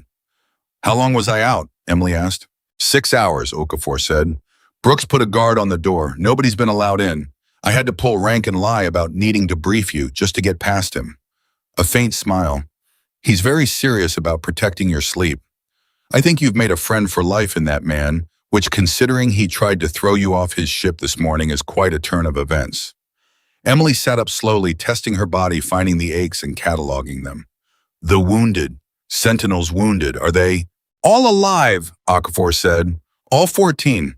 The critical one, Peterson, he was touch and go on the flight back, but they stabilized him, and he's going to make it. All 14 men are alive, Emily. Every single one. That's not a number that was ever supposed to be 14. This morning, the smart money said we'd be pulling bodies off that island if we could reach it at all. 14 alive. Because of you. She paused. I wanted to be the one to tell you that first thing when you woke up. Because I think it's the only thing that's going to make everything else feel worth it. Emily closed her eyes and let out a long breath. 14, she said. 14. And Emily Carter, who had held herself together through a carrier launch and a gun run and a crash landing and a gunfight and a homecoming, finally in a quiet medical bay with only Grace Okafor to see it, let herself cry, really cry. The deep, exhausted crying of someone setting down a weight they have been carrying since midnight. And Okafor did not say anything, did not try to comfort her, just reached out and put a hand on her shoulder and let her set it down. You turned your bird around, Emily said when she could talk again. You came back for me. You didn't have to do that. The wounded were the mission. The wounded were safe, Okafor said. The second they were safe, you became the mission. That's how it works, Emily. You of all people know that's how it works. The A-10 doesn't leave anybody behind. Neither do the people who fly next to it. She squeezed Emily's shoulder and stood. Get some more rest. Brooks wants to talk to you when you're ready, and there's a whole line of people waiting to shake your hand, and somewhere back home, there's a sister in Ohio who's going to want to hear your voice. A pause. But not yet. Rest first. You've earned about a year of it. Okafor left, and Emily lay back on the bed, and through the small window, she could see the gray Pacific sliding by, calm, now endless. The same ocean that had nearly swallowed her twice today and had, in the end, let her live. 14 men were alive. And in a bed a few feet away, Michael Hayes was sleeping, breathing steady, alive 4 years after he had pulled her from a fire, and now she had pulled him from one. And the circle that had started in the smoke over the Gulf had finally, after all this time, closed. She thought about the morning, about the laughter, about the young sailor and his museum joke, about Brooks throwing her folder onto the wet steel and shoving her back a step, about the whole world looking at her and her airplane and deciding before either of them had done a single thing that neither of them belonged. And she thought about the salute, 2,000 hands snapping up as one, the deck full of people looking up. They laughed when she lined up an A-10 on a carrier. And seconds later, silence fell. And in that silence, in the space where the laughter used to be, 14 men had come home, and a captain had learned something about himself, and a whole ship full of sailors had watched the person everyone underestimated do the one thing everyone said was impossible, and had understood all at once and forever exactly how wrong they had been. Emily closed her eyes.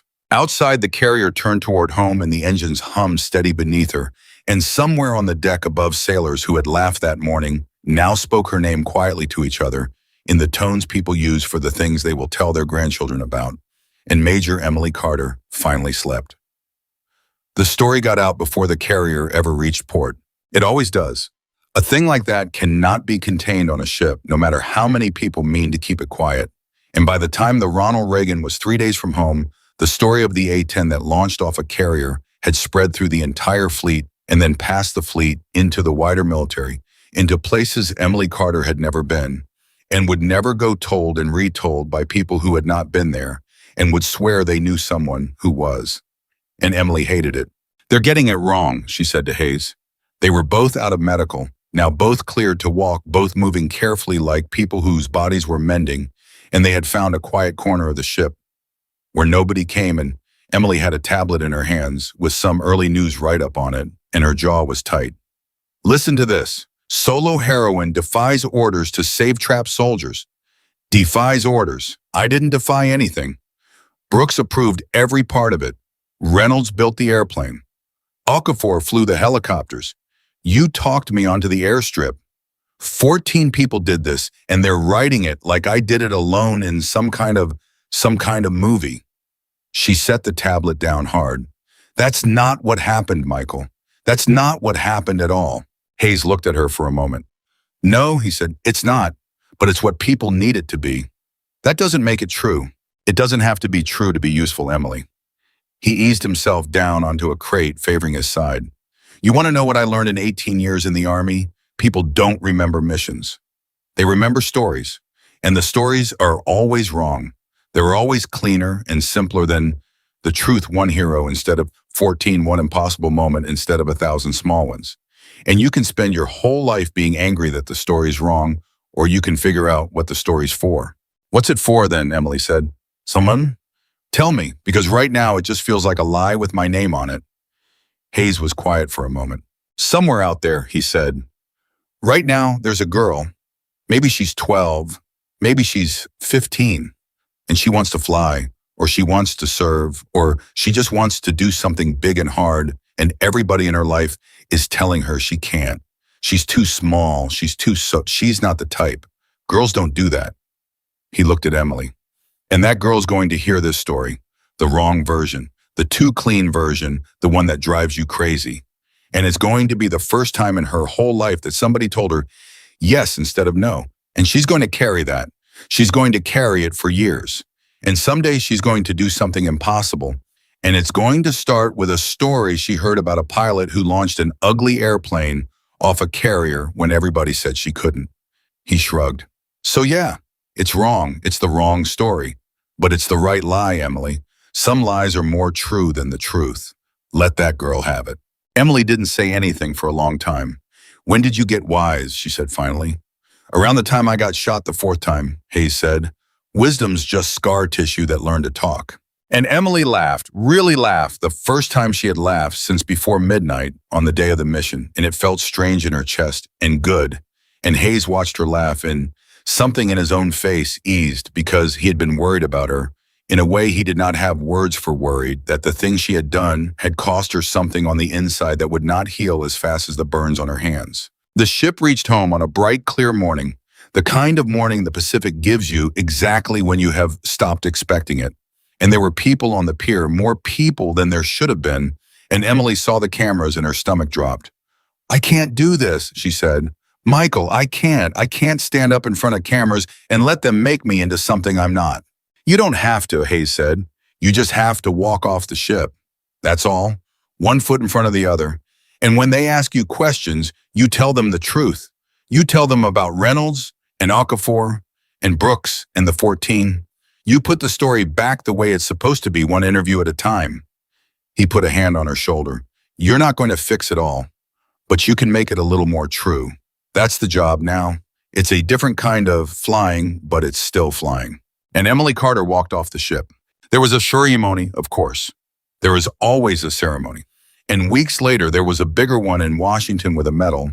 And Emily stood on a stage in her dress uniform with her burned hands finally healed and let a general she had never met pin something to her chest and say words about valor and courage and the finest traditions of the service. And she stood at attention through all of it. And when it was her turn to speak, she stepped up to the microphone and looked out at the crowd and did exactly what Hayes had told her to do. She put the story back. "I want to talk about the people you don't know," she said, "because the version of this you've heard is about one pilot in one airplane, and that version is a lie, and I've decided I'm not going to let it stand." She found faces in the crowd, Reynolds in the audience in his dress uniform sitting up very straight, Okafor beside him, Brooks near the front watching her with an expression she could not quite read. There's a Navy mechanic named Jake Reynolds who had never touched an A-10 in his life, and who walked into a captain's command center where he had no business being, and who did the math that made an impossible launch possible. "Without Jake Reynolds, I don't leave the deck. Without Jake Reynolds, 14 men die. Stand up, Jake."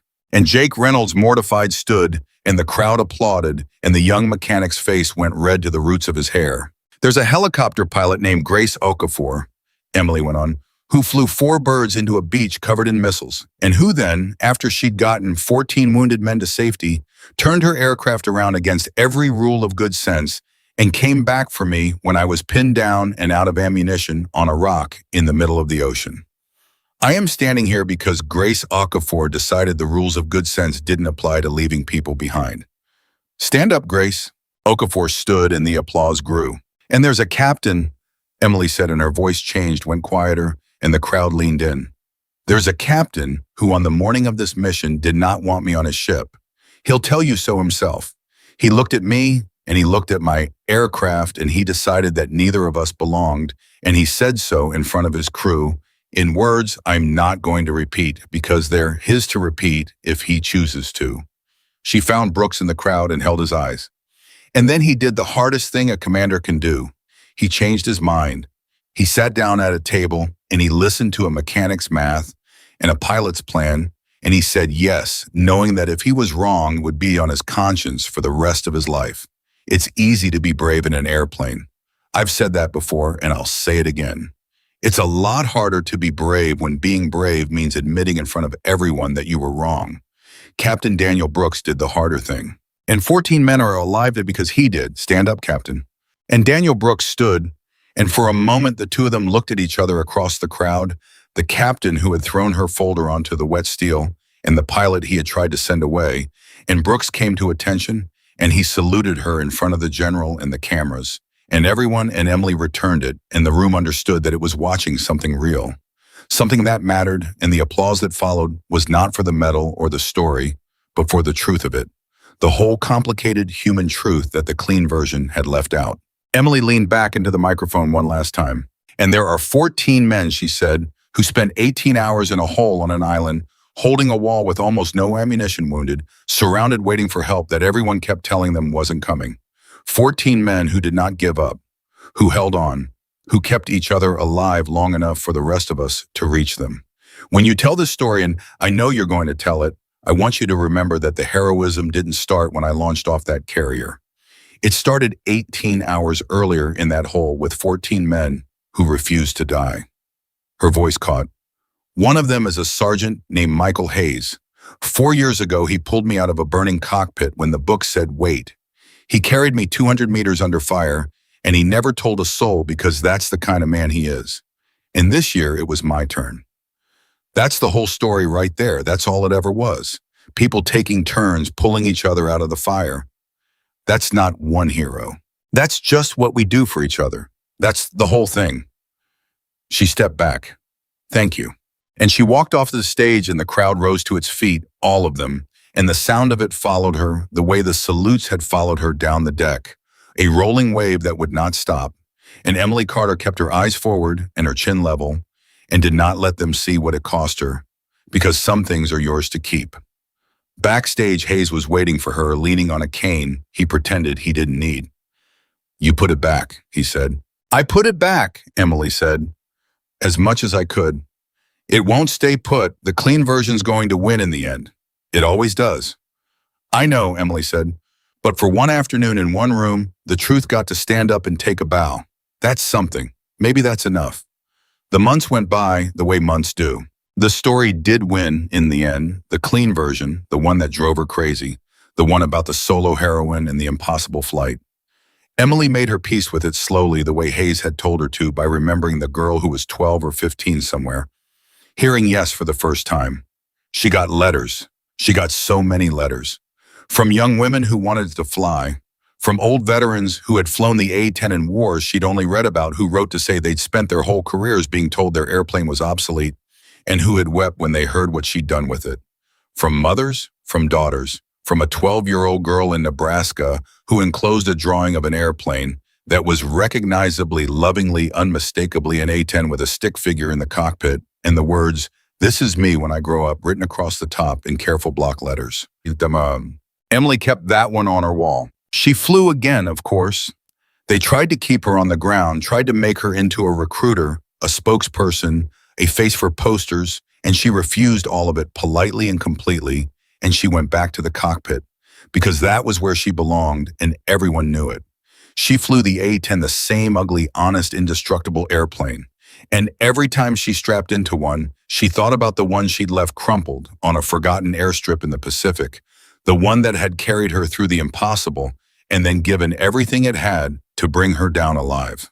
They recovered that airplane eventually, too damaged ever to fly again, and instead of scrapping it, someone with sense had it cleaned up and set on a pedestal outside a training facility where young pilots walked past it every single day, and there was a small plaque, and the plaque did not tell the whole story because plaques never do, but it told enough.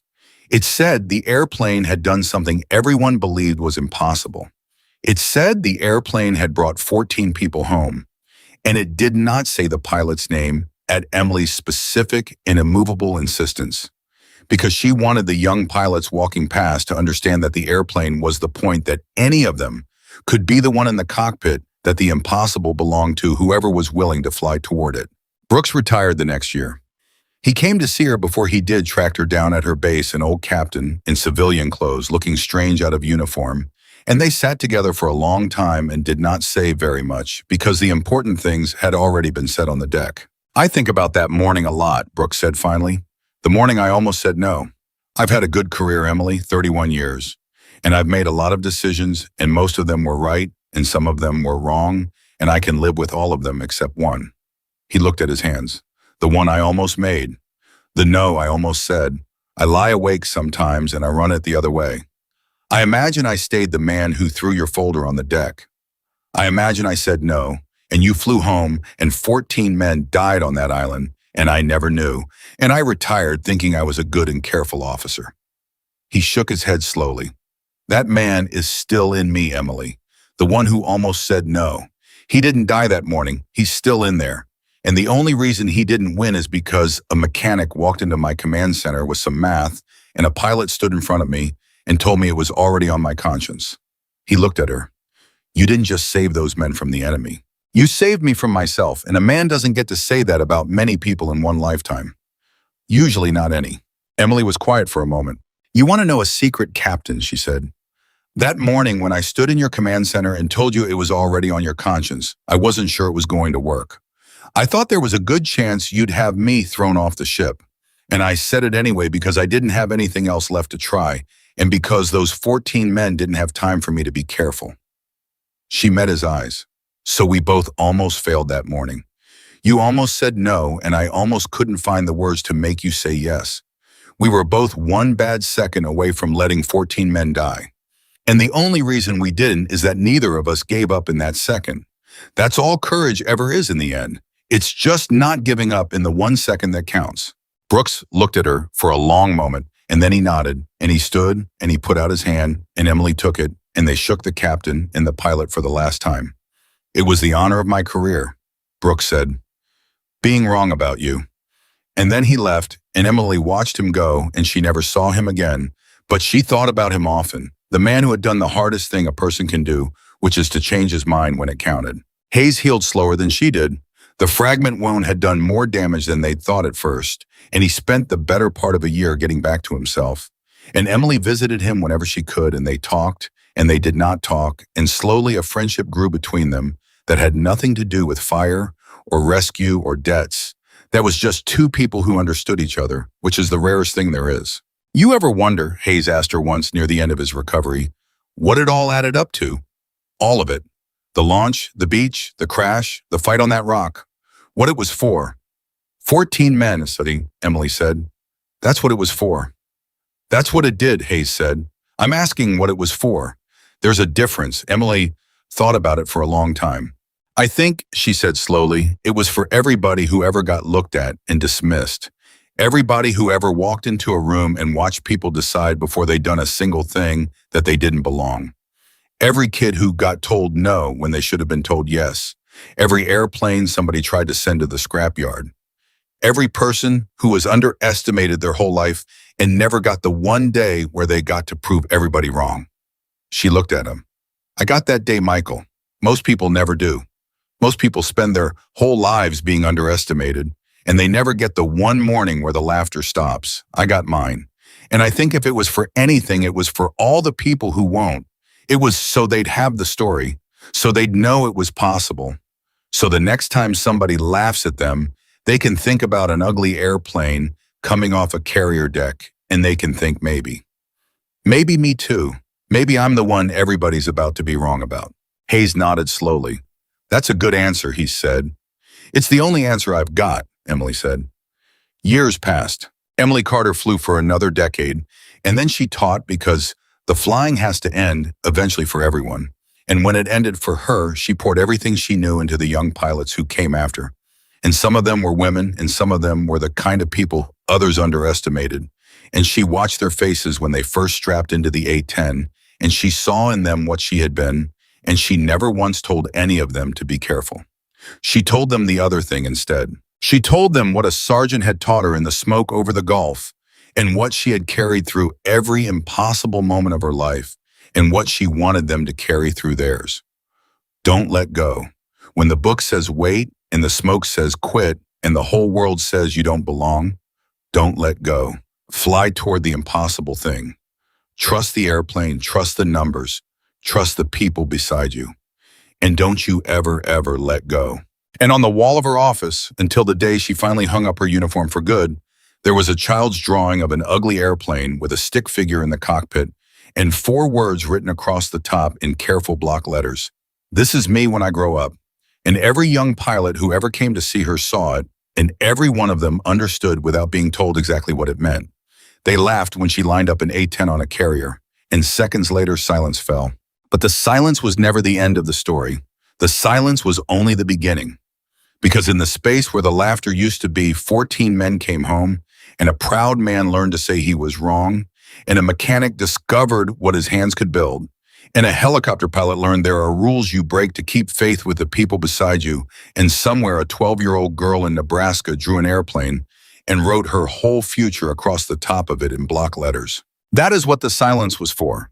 Not for revenge, not for vindication, not even for pride. The silence was so that everyone who had ever been underestimated could hear at last the sound of the world being wrong about them. And Major Emily Carter, the pilot, nobody believed flying the airplane, nobody wanted on the morning. Everybody laughed proved the truest thing there is to prove. A person's worth is never measured by what others expect of them. It is measured always and only by what they do when everything is impossible. She did the impossible, and she brought them all home.